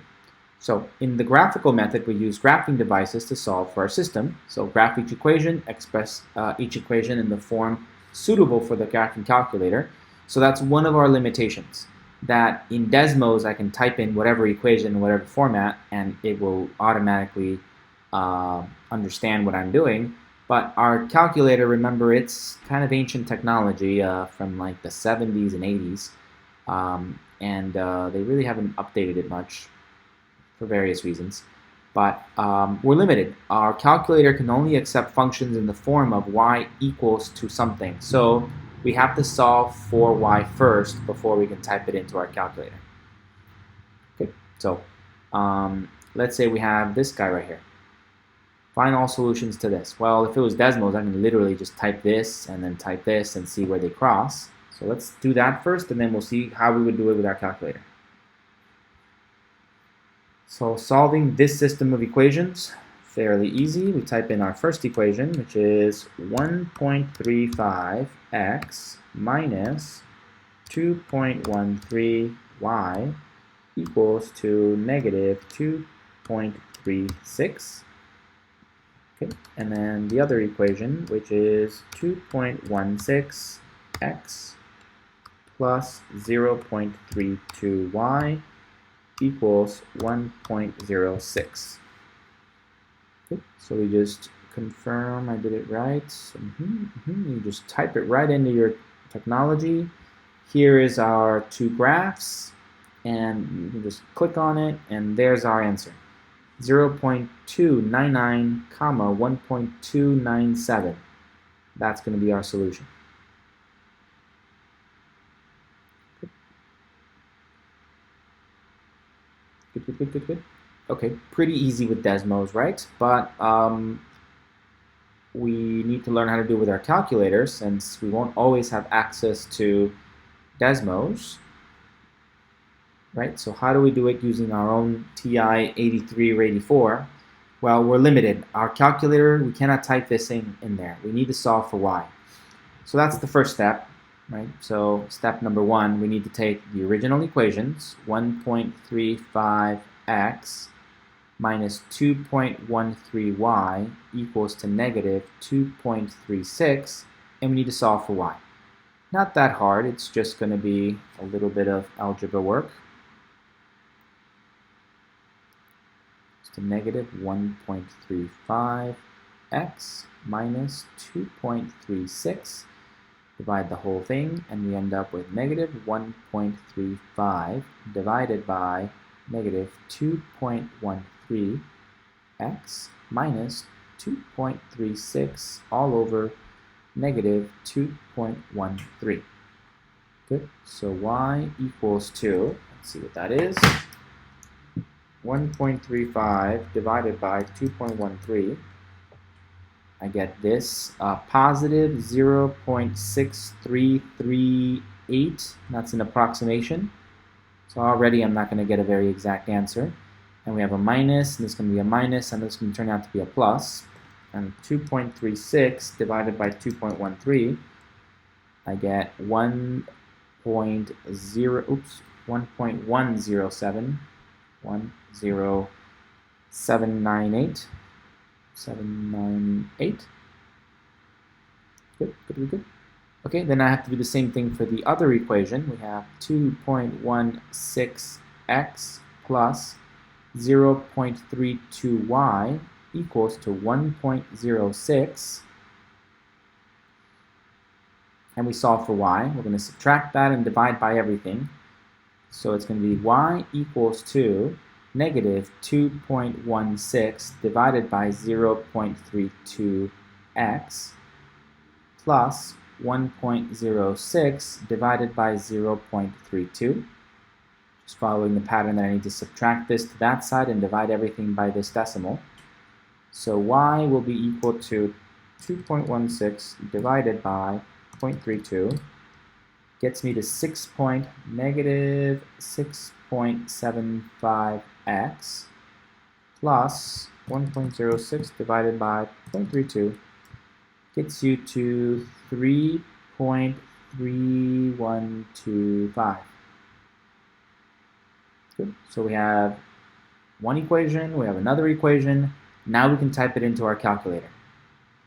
Good. We're going to label this as maybe the first one. It doesn't matter, but let's say that's y sub 1, and let's call that one y sub 2. So let's get our calculator out.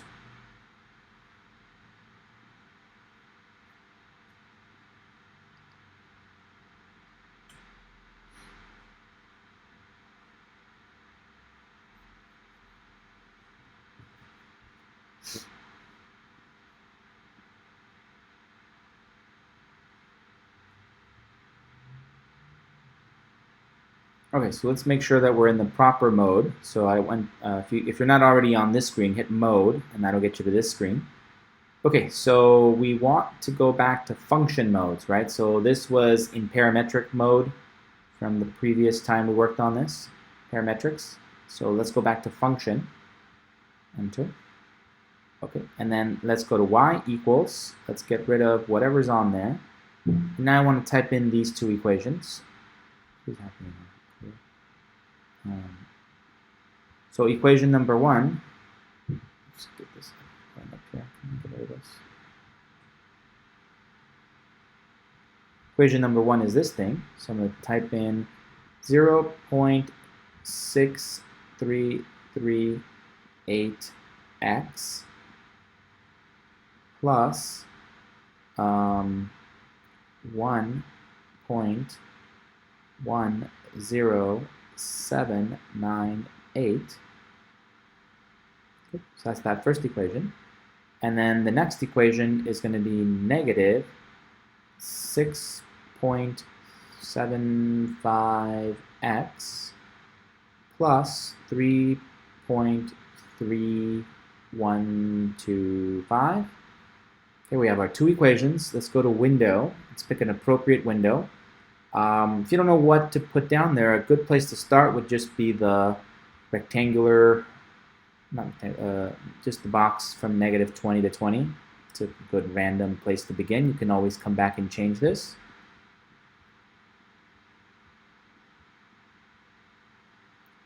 Right, this is going to end up being way too big, but that's okay. So now we hit graph. So there's one equation, here's the other equation, and just as I suspected, it's really close to there, so I don't need to go out to negative 20, positive 20. Even maybe 5 would be a good window. How about negative 4 to positive 4, and negative 4 to positive 4. Maybe that would be, oops, negative to positive 4. Let's graph that. Yeah, that looks good. That looks good. Okay, so I want to figure out what that point right there is, right? That's the intersection. That's going to be our solution. So we're going to hit second, calculate, go down to the intersect point, number 5, enter. Choose the first curve, choose the second curve, and then scroll down until you get to a good guess. Hit enter, and there's your solution pair. Okay, so my calculator is stating that it's this guy, 2985, 0.2985 is the x coordinate, and the y coordinate, oops, 86, I guess it rounds to 86, and then 2972. 0.2972, and this one should have rounded to 6, I guess. So just pay attention to how they want you to round things. But already it's not going to be as precise because we already did some rounding over here, right? I rounded there, I rounded there. So this is already not going to be a super precise answer. But it's close enough depending on what you're working with. And it matches what we got from Desmos, right? Let's see, what was Desmos? Desmos was 0.29. Let's see if I can...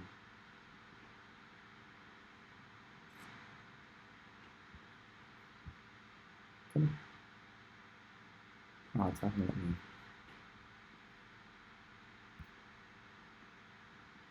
There. Pretty close. It's off by a little bit over in the 4th decimal place, but pretty close, right? Desmos is probably a little more accurate since we didn't have to do some rounding. Good? Questions, questions, questions, questions? So if this is in fact our solution, it must be true that I can replace each of these variables by these and get a true statement. So this one's going to be a little bit uglier to check, but we can check that it must be true that 1.35 times this minus 2.13 times the y is equal to negative 2.36. And it must be true that 2.16 times the x, 6 times the x, minus, plus 0.32 times the y must be equal to 1.06. And so the x is 0.2986, 0.2986.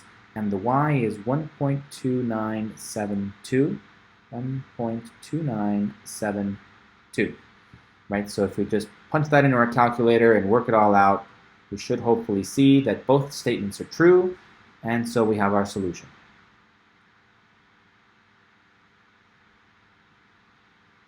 Any questions?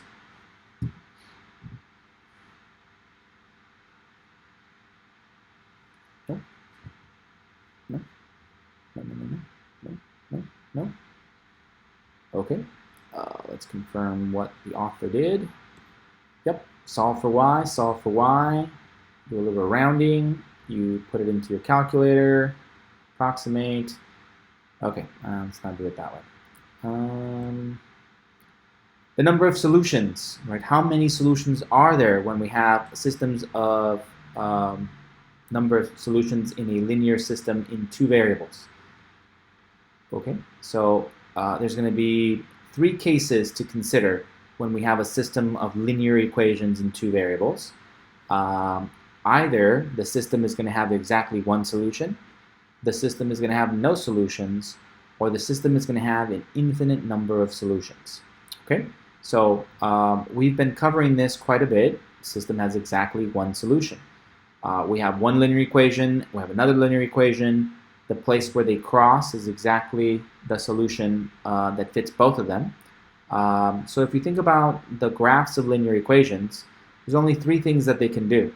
When we graph them, they form some sort of an x or a t, right? And so there's only 1 solution, right? The system has 1 solution. There is 1 ordered pair that fits both of them. On the other hand, if we graph them and they're parallel to each other, they're never going to cross, right? This goes on for infinity that way. This goes on to infinity that way. And so they never cross. They don't have any solutions. So we say that the system is inconsistent. There are no solutions. Consistent, inconsistent. Good? Okay, now this one's a little weird one. It means that both equations are actually equivalent to each other. It means that when we graph them both, they're actually going to give you the exact same graph. They touch everywhere. There's an infinite number of solutions. So that's what's going to happen. Either there is exactly 1 solution, there are no solutions, or there's an infinite number of solutions, right? In this case over here, what happens is that they give you 2 equations that initially look like they're different, but as you work them out, you come to realize that in fact, both of the equations that they gave you were equivalent to each other. Like for example, if they gave you a system where it's like x plus y equals to 5, and then they also give you 2x plus 2y equals to 10, here's my system. Well, obviously, this equation is just this one where everything's multiplied by 2. So anything that solves this equation will solve this equation, right? This is going to be the case where if we graph both of these, they give you the exact same graph. Good. Now, they might jumble it up a little bit, so it might not be as easy to guess that they're equal to each other initially, but as you work through it, you realize that that's the case. Any questions so far?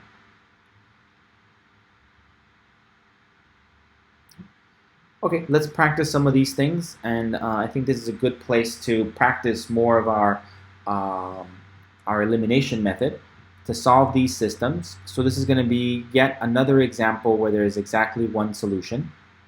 Okay, so by the elimination method, I want to say that I want to, let me copy it over here, 3x minus y equals to 0, that's equation 1, and 5x plus 2y equals 22. So here's my system. Let's cancel out the y's. That seems like the easiest thing to do. And so if I multiply the first equation times 2, equation number 1 times 2, I'll end up with 6x minus 2y equals 0. So 0 times 2 is still 0. And then equation 2, I'm just going to leave it alone. Equation number 2, just copy it over. And I'll end up with 5x plus 2y equals 22. And now I'm ready to add these down. And now the y's cancel. Adding them down gets me to 11x equals 22. So that means x equals to 22 divided by 11, or x equals to 2. Good. Now you can use the substitution method to get to the other one. But again, just for the purpose of practicing this elimination thing, I'm going to go back and do it by the method of elimination one more time to really get the hang of it.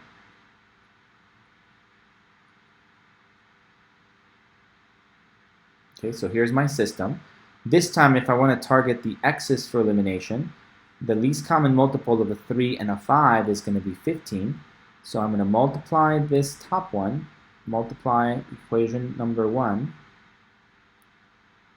by a negative 5. That way I end up with a minus 15. And I'm going to multiply this other one, equation number 2, multiply it by positive 3. That way I get a positive 15. That'll cancel out those x's. Good. So I end up with negative 15x plus 5y equals 0. And then if I triple everything down here, I get a positive 15x plus 6y equals to 66. Right? So I have a new system of equations. And now, when I add them, these guys cancel, I end up with 11y equals to 66.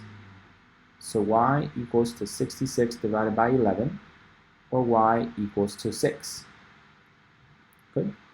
Right, so we could have done it that way, or once we found x equals to 2, we could have gone to one of our equations, 6x minus y equals to 0, replace the x with a 2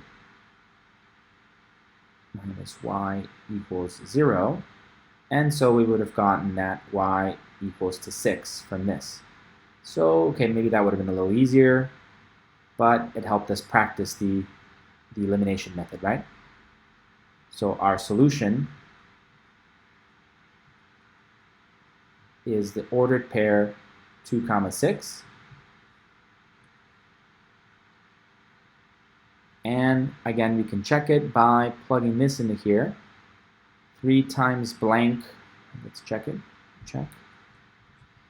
3 times blank minus y equals to 0, 5 times blank plus 2 times blank, oops, there's supposed to be a blank here, blank, blank, blank, blank, 2 times blank equals 22, and just to confirm, there should be a 2 there and a 6 there, should be a 2 there and a 6 there. So 6 minus 6 equals 0, that's true, and 10 plus 12 equals 22, that's true. So it works out, that's our solution. Any questions about this?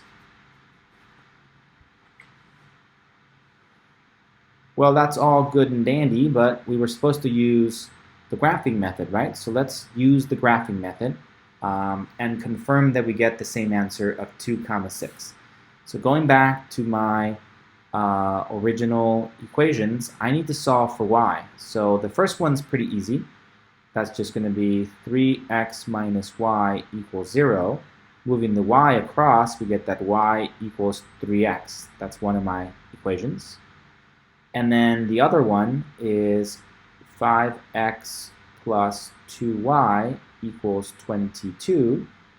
So 2y equals to minus 5x plus 22. Let's scroll down here. Whoa.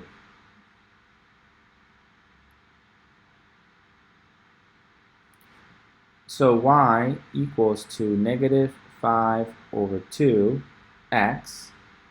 plus 22 over 2, or y equals to negative 2.5 x plus 11. Good. So what I've done is I've changed my original system of equations, which was there.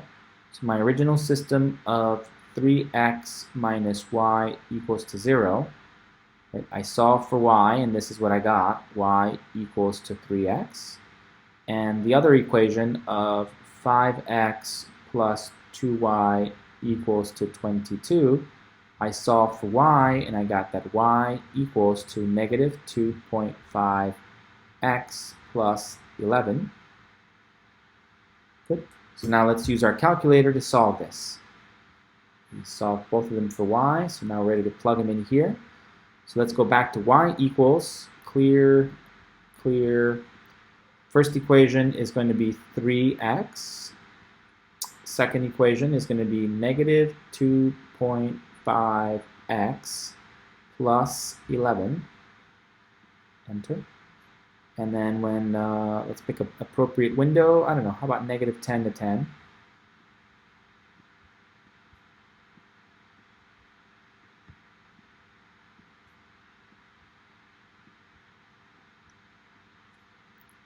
Graph. There's one line, there's the other line, so that's where they cross right there. That's what I'm interested in. So we hit second, calculate, the fifth option down, first curve chosen, second curve chosen, and then we want to guess. So use your arrows to travel left and right along one of those curvatures until you get to where it's pretty close to a good guess. Hit enter, and there's where you get the exact answer, 2 comma 6. Which matched our algebraic solution by the elimination method. Good. Any questions about this? No? No. Okay then, let's move on. Let's see what the author did. Similar, I'm sure. Oh, they solved by the elimination method. Okay, good. And so if we graph them, we get this. And so this was the case where there's exactly one solution, right? We graph them and we see that there's exactly one ordered pair that makes both the statements true. So the system has a solution, one solution at the point 2 comma 6. Okay, well here's an example where there are no solutions. All right, well what would that look like when there are no solutions? We won't be able to tell by looking at the system. So, you know, forget the little hint that there's no solutions. Okay, forget that. Let's just skip over. How would you know? What would you do? Well, you don't. You just keep going. You just start solving this the way you normally would, and you'll see that something unique happens. Okay, so if I'm just interested in solving this, And again, do it by the elimination method. Minus 2y equals to 5, and negative 12x plus 3y equals 7. Here's my system. Okay, let's target the, how about the x's? Let's target the x's for elimination. So if I want to target the x for elimination, the least common multiple is going to be 24, right? 24, 12 goes into 24, 8 goes into 24. Okay, so I'm going to have to multiply this one, the top equation, equation number 1, you multiply it by positive 3. Good. So then that's going to give me a 24x minus 6y equals to 15. And then, okay, this other one over here, I'm going to multiply equation number 2 by positive 2, right? That way I get a negative 24. So minus 24x plus 6y equals to 14. So here's my new system. And then when I go to add them, oh, look what happens. The x's cancel, and then even though I didn't intend this to happen, the y's also cancel. So there's a big fat 0 over here. Everything cancels. I get a 0 equals 29, right? Which is a false statement. That's how I know that this has no solutions. No solutions. Come on. Good. Questions, questions, questions, questions? Okay, so if you attempt this, the elimination process, you're going to find that accidentally, without really intending to do it, both of the variables will cancel out, and you'll end up with a false statement, something that's definitely not true. 0 equals to 29 is not true. Good. Another thing that can also help you see that there's no solutions here is that if we take each one of these equations and solve for y, like we're heading over to our graphing method using our calculator. So we start off with 8x minus 2y equals to 5. Right, we want to solve for y, so we end up with minus 2y equals to minus 8x plus 5. Divide everything by negative 2, so we end up with minus 8 divided by negative 2x plus 5 divided by negative 2. So y equals to 4x minus 2.5. Good, that's the first equation.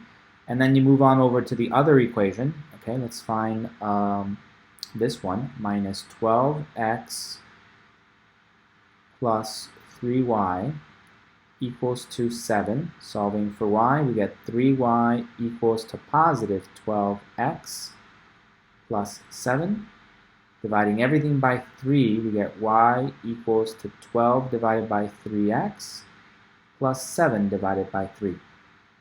So y equals to 4x plus, and then turning this into a decimal, it goes into a twice, and there's 1/3 left. This is 2.333 bar. Just repeats itself. Okay, so we solve both equations. Let me write them over here.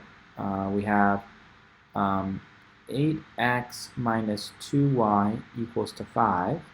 And then we solve for y, and we ended up with y equals to 4x minus 2.5. And then here we tried to solve for y. We had negative 12x plus 3y equals to 7. And that leads us to y equals to 4x plus 2.333, repeating. Okay, do you see how both of these equations have the same slope, but a different y-intercept? So these must be parallel, right? Same slope, different y-intercept. These two equations are parallel to each other. Therefore, they're never going to cross. Therefore, there's no solution. Okay? Questions, questions, questions, questions. So we have the same slope, but different y-intercepts.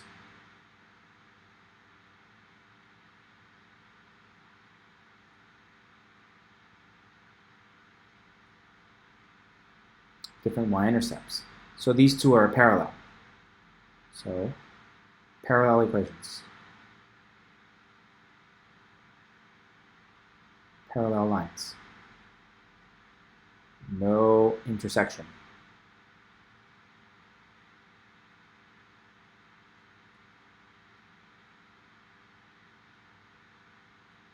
So no solution.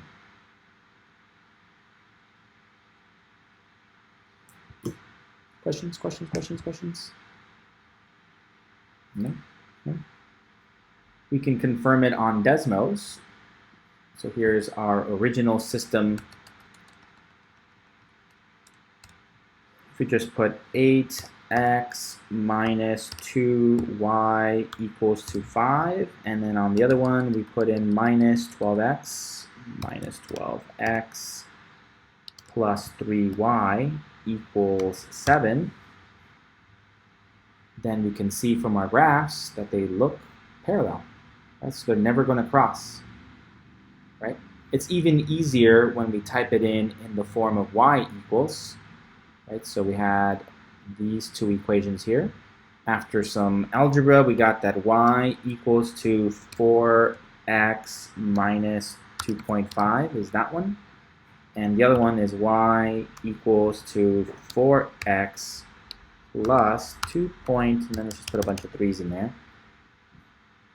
Okay, so here they are. Right? Remember that if they have the same slope, the slope tells you the steepness of the line, and the y-intercept tells you where it crosses the y-axis. Right? So this purple one here has a y-intercept of 0, 2.33333, whereas this one has a y-intercept of 0, negative 2.5. Okay. So they're parallel to each other. Same slope, different y-intercept, they're parallel. Any questions about that?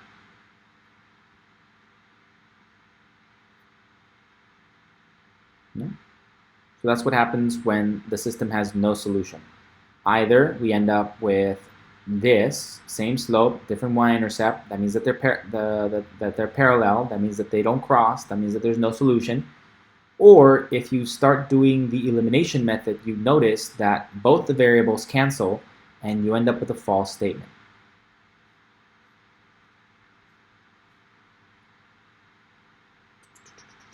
Zero equals 29, parallel. Okay. What about if they have an infinite number of solutions? Again, you won't necessarily notice it right away, so you just start working, doing your thing.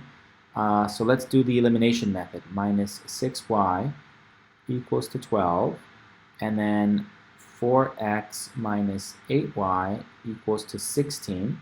Let's target the x's for elimination. So if I want to target the x for elimination, I'm going to multiply the first equation by a negative 4. Looks like 12 is the least common multiple. By negative 4. That's going to give me negative 12x plus 24y equals to negative 48. Good. And then the next one is going to be equation number 2. This was equation number 1. Equation number 2, and let's multiply that one by a 3. And then that'll give me a 12x plus, minus 24y equals to 48. Okay, and now when you go across and add, right, I was just focusing on the x's, and they did cancel, but now, unintentionally, the y's also cancel, so I end up with a big fat 0 over here, equals, but then on the other side, these things also canceled, and I also ended up with a 0. So I ended up with a true statement. in the previous case, when I did this, the left-hand side, all the variables canceled, but it equaled like 29. So 0 equaled 29. That was false. But now 0 does equal 0. That's true. That's how I know that these two are really equivalent equations. They have the same graph. They have infinite number of solutions. Good. Questions, questions, questions? This confirms that this system has infinite number of solutions. System has infinite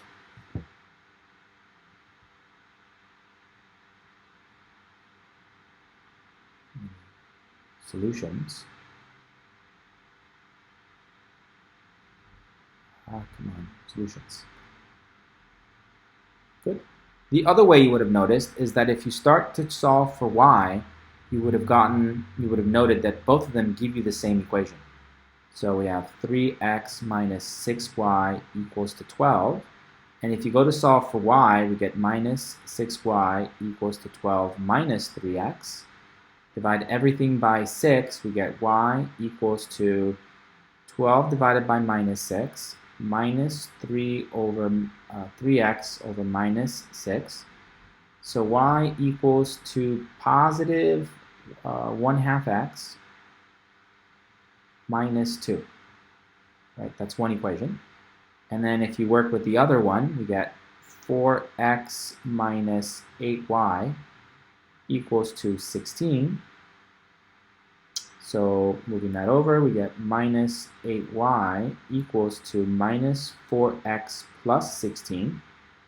Dividing everything by negative 8, we get y equals to negative 4 divided by negative 8x plus 16 divided by negative 8. We get y equals to positive 1/2 x minus 2. Same thing. This one and this one turn out to be the exact same equation.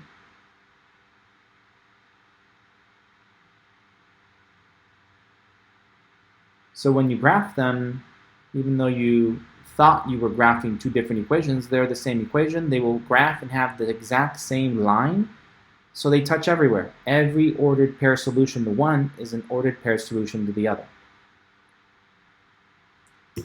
Good. Good. Let's confirm that with Desmos. So let's come back over here. Let's get rid of this, get rid of that, get rid of that, get rid of that. And so if we type in 3x minus 6y equals 12, and we also type in 4x minus 8y equals to 16, we thought we were typing two different equations in, but really we get the same one. There's the graph for the red one, which is this one, 4x minus 8y equals to 16. And here's the graph for the black one, 3x minus 6y equals to 12. Turns out that they're the exact same line. We thought we were doing two different lines, but they're the same line. They touch everywhere. So every ordered pair solution to one is an ordered pair solution to the other one. So this has an infinite number of solutions. Good. Any questions? Any questions, any questions, any questions? No? No? Okay. Okay, so the author did the same thing. You try and solve it, and you get to a point where everything cancels. Or if you solve for y, we end up with the same linear equation.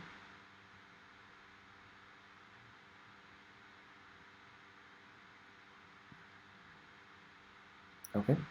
All right, last concept in this section, modeling with linear equations. So let's try and do a word problem. When modeling with a system of equations, we use the following guidelines. Identify the variables, identify the quantities that the problem asks you to find. These are usually determined by a careful reading of the question posed at the end of the problem. Introduce notation to the variables, x, y, usually common letters or something representative of whatever you're working with. I would also note you should try and introduce as few variables as possible, because sometimes people throw in a bunch of extra variables when you can just easily use a priorly identified variable with like a plus or minus a constant and then save yourself a variable. Express all unknown quantities in terms of variables, set up a system of equations, and then solve that system. So easier said than done, right? So it's just a guideline, but word problems are hard. They're all a little bit different, and so they just require a little bit of practice and a lot of guessing and checking, right? So try something. If it doesn't work out, maybe try something else. Eventually, you kind of get the hang of what will work for certain word problems and what won't work. Okay, so here's an example. A woman rows a boat upstream from one point on a river to another point 4 miles away in 1.5 hours. 1.5 hours. Okay. Alrighty. And the return trip traveling with the current. Okay, so the current's helping her in the return trip. Takes only 45 minutes. Right? That's really smart. If you ever do anything in the ocean, you should keep that in mind. Whenever you start swimming or you start doing anything, you should always go against the current, because then you get tired or whatever, and you can turn around and the current is helping you so you can get there. People make that terrible mistake in the other direction. You start fresh and you have a lot of energy, and you start going with the current and you go really far, until you get super tired and they're like, okay, time to go home, turn around, and now you got to fight against the current. So not smart. So this is smart. You go against the current at first, so you get tired and go as far as you can go, and then when you're trying to get back to where you were, you can turn around and then flow with the current. Right? Really sucks if the current changes though, and then you went against the current in one direction, and then you turn around and the current has changed. Now you're going against the current in the other direction. That's also not fun. Okay, so the return trip only takes 45 minutes. How fast does she row relative to the water? And at what speed is the current flowing? Okay, so this has to do with speed. I see the word speed popping out at me. The word speed is on there. And we got a distance, right? This is a distance. Distance, and the distance is constant in this case, right? 4 miles this way, 4 miles that way. So the distance is constant. And also we have time. We have a time variable. We have another time variable over here. We have a speed. The word speed's in there. So keeping those things in mind, I want to think about how to connect all of them. So I know that speed, by definition, is equal to the distance traveled. Distance over the time elapsed. Good. That's the definition of speed. And from there, I can manipulate this a little bit and get a couple of other versions of this. I can multiply both sides by time and say that time times speed would be equal to distance. Come on. Maybe I can close. Let me close that calculator. Maybe that'll help. Quit. No, I said quit. Not this thing. Quit.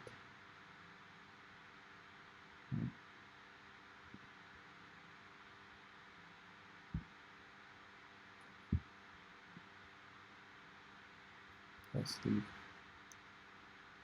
Okay. And of course, for fun, let's empty the trash too. No.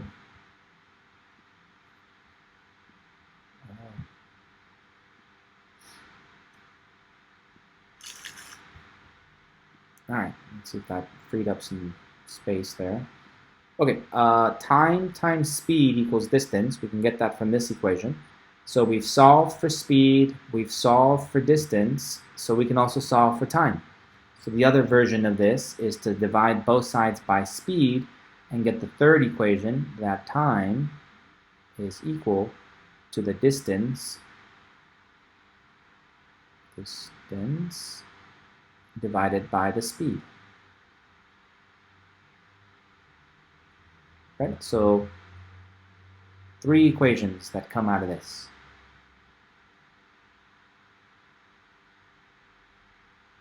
Any questions? No? No.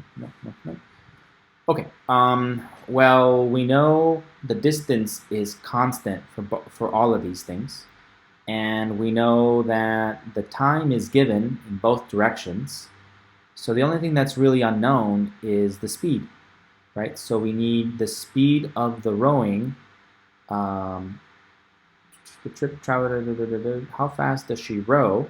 So we need the speed of the rowing relative to the water, and at what speed is the current flowing?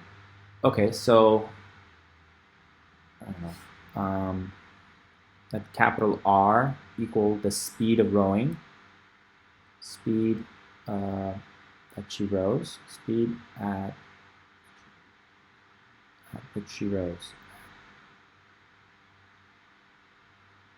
She rows. Okay, her row speed. That's really, just put row speed.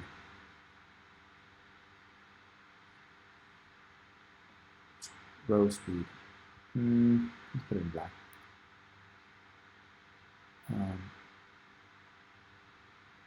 Row speed.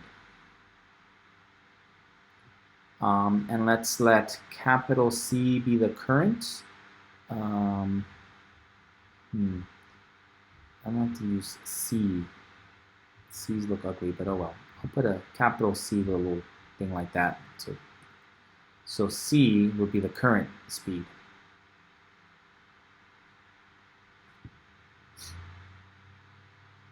Right, so the water speed. Okay, so in one direction, right? So the row speed, this is sort of independent of water. Independent of water speed.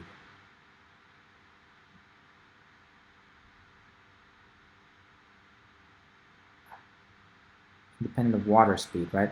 In other words, if it was still water, how fast would she be rowing, right? That's what her row speed is. However, if we are looking at this as, say, in this direction, let's say she's going this way, and the current, she's going this way, she's rowing this way, row that way, and the current is going in this direction. So she will initially go against the current to get to where she's going. So in one direction, or initially,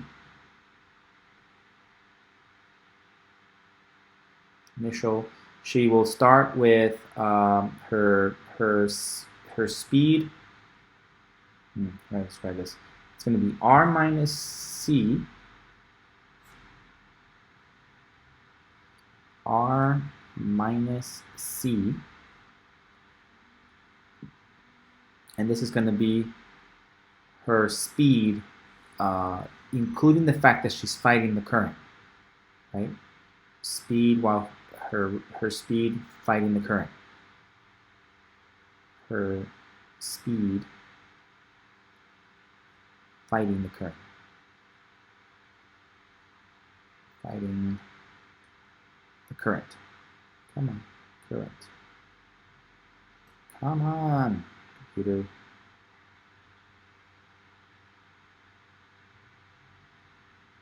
Like, for example, just to kind of get an idea, if she's rowing at 30 miles per hour, but she's fighting the current, and the current is going at 10 miles per hour in the opposite direction, then she's really traveling at 20 miles per hour relative to the ground, right? Someone that's walking along the edge of the river, someone just kind of walking at the edge, looking at her like, oh, they're doing 20 miles an hour, right? If they were both the same, like if she's traveling 30 miles an hour that way, but the current is also doing 30 miles an hour the other way, someone standing on the side would look at this person just standing still. Like, why are you just standing still there? You keep working so hard. I see the rows working really hard.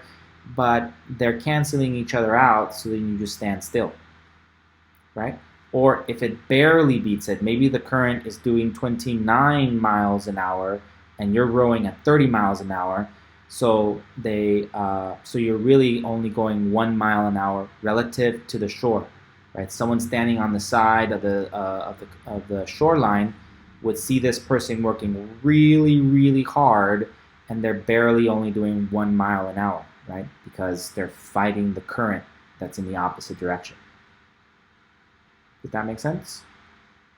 Okay, so your speed relative to the ground, relative to the shoreline, going against the current is going to be equal to your row speed minus the current speed. Good, good, good. And you know you need to travel a distance of 4, so we're going to use this formula right here. We're going to use this one. That if we multiply the time times the speed, then that equals to the distance. Good. And it took you, according to this word problem, it says that it took 1.5 hours. So we have hours and minutes happening here. So you just have to make sure that they match. So let's leave it in terms of hours. So 1.5 hours, I'll put it here, times 1.5 hours is going to be equal to the distance, which was 4 miles. Equals 4 miles. Okay? And then that means that this is going to be in terms of miles per hour, the speed. Speed will be equal to miles and hours. Miles per hour. Good. Good, good, good, good, good. Okay. So I'm just going to get rid of the units, right? For the purposes of setting up my equation, I don't need the units. And I'm going to convert this into a fraction. So I'll say that this is r minus c equals to 3 over 2, that's 1.5, equals 4. Good. Now I'm going to simplify this a little bit, and I'm going to multiply both sides by a 2 to get rid of that fraction. And so I'll end up with r minus c times 3 equals to 8. And then distributing it, we end up with 3 capital R minus 3c equals to 8. That's going to be my first equation. Let's call that equation number 1.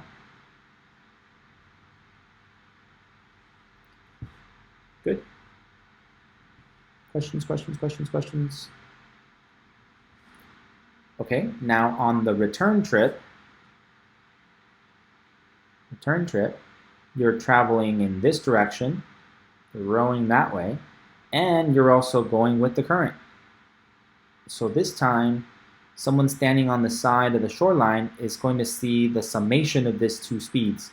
Like if you're not doing anything, you're just flowing along. If the current's doing 30 miles an hour, someone on the side of the shore is going to think that you're traveling at 30 miles an hour because the current's traveling that speed. Or if you're rowing at 10 and the current's doing 30, then someone on the side is going to think that you're doing 40, right? So this is going to be the speed of you going with the current. Add them together, right? Speed with the current, with the current. Good, good, good, good. And again, we know that that was 45 minutes, so that times 45 minutes must be equal to 4 miles. Right? Because they said the return trip only took 45 minutes. 45 minutes. Good. Good, good, good, good, good. Okay, but I need to do a unit conversion because I want my units to all match. So I have hours and miles. So I want this to be in hours and miles as well. So I'm going to convert 45 minutes to hours. So 45 minutes to hours, that's 3/4 of an hour. So 3/4 of an hour. Or you can convert it by saying 45 minutes, and then you multiply it times the unit conversion, which is minutes there, because I want these minutes to cancel, to hours. And there are 60 minutes in 1 hour. And so I get 45 divided by 60, which reduces down to 3/4. 45 divided by 60, the minutes cancel, so that's going to be hours. And those reduce down to 3/4. Good. So 3/4 of an hour times r plus c must be equal to 4 miles, right? Because the distance hasn't changed. And again, let's get rid of the units. We don't want to deal with units in this equation. We have r plus c times 3/4 equals to 4. Let's multiply both sides of the equal sign by a 4 to get rid of that guy right there. Times 4 times 4. And so we end up with 4r plus 4c. Oops, what am I doing? Bam, bam. Here, this cancels with that, and we end up with 3c. 3r plus 3c equals 16. And so now we have our system of equations, right? Here's our equation number 2. Equation number 2. Let me zoom out a little bit.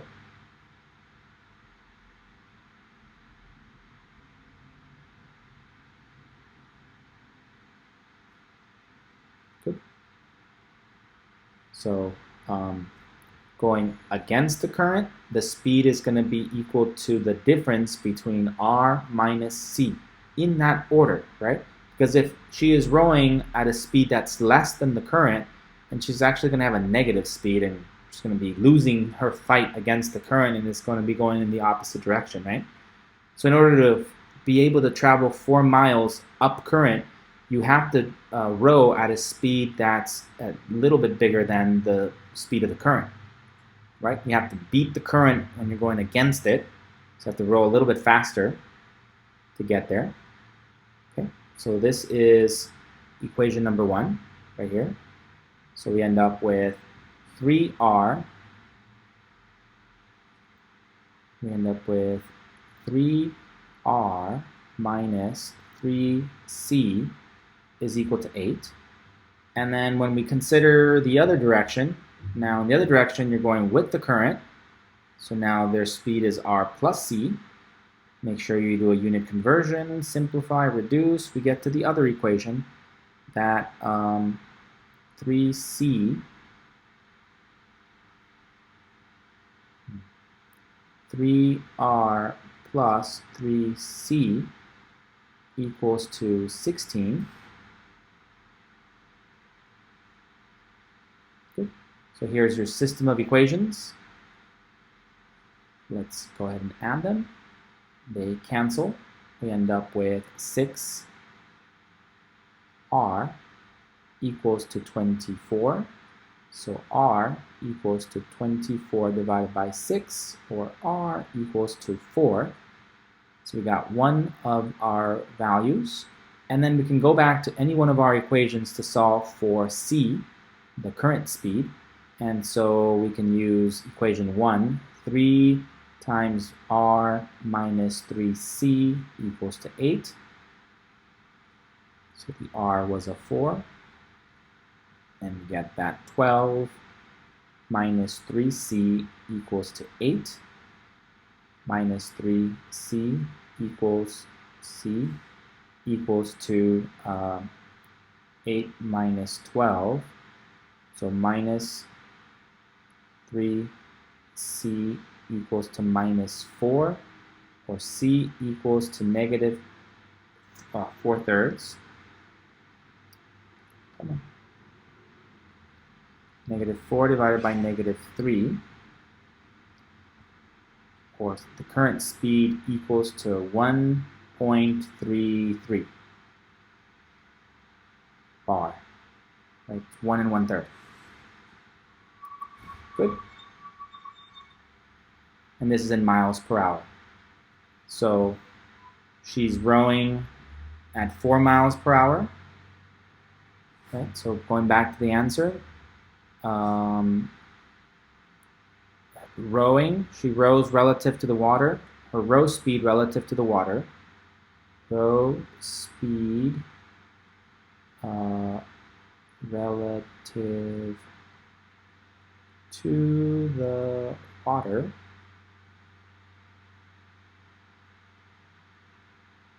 is at 4 miles per hour, right? And then the current speed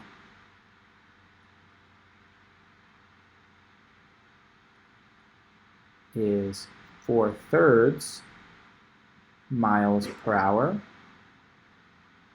or 1.33 miles per hour. Any questions?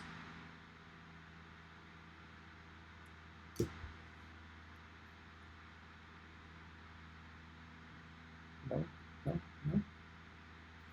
Let's see if the author attacked it in the same way. What they do? They used x and y, of course. Rowing upstream is x minus y. Rowing downstream is x plus y, where x is the speed, the rowing speed, and y is the current speed. Okay, they use the same formulas. Yep, 2/3, 3, 4. X equals to 4, and then y. Yep, they did the exact same thing I did. And then you can check your answer by plugging it in.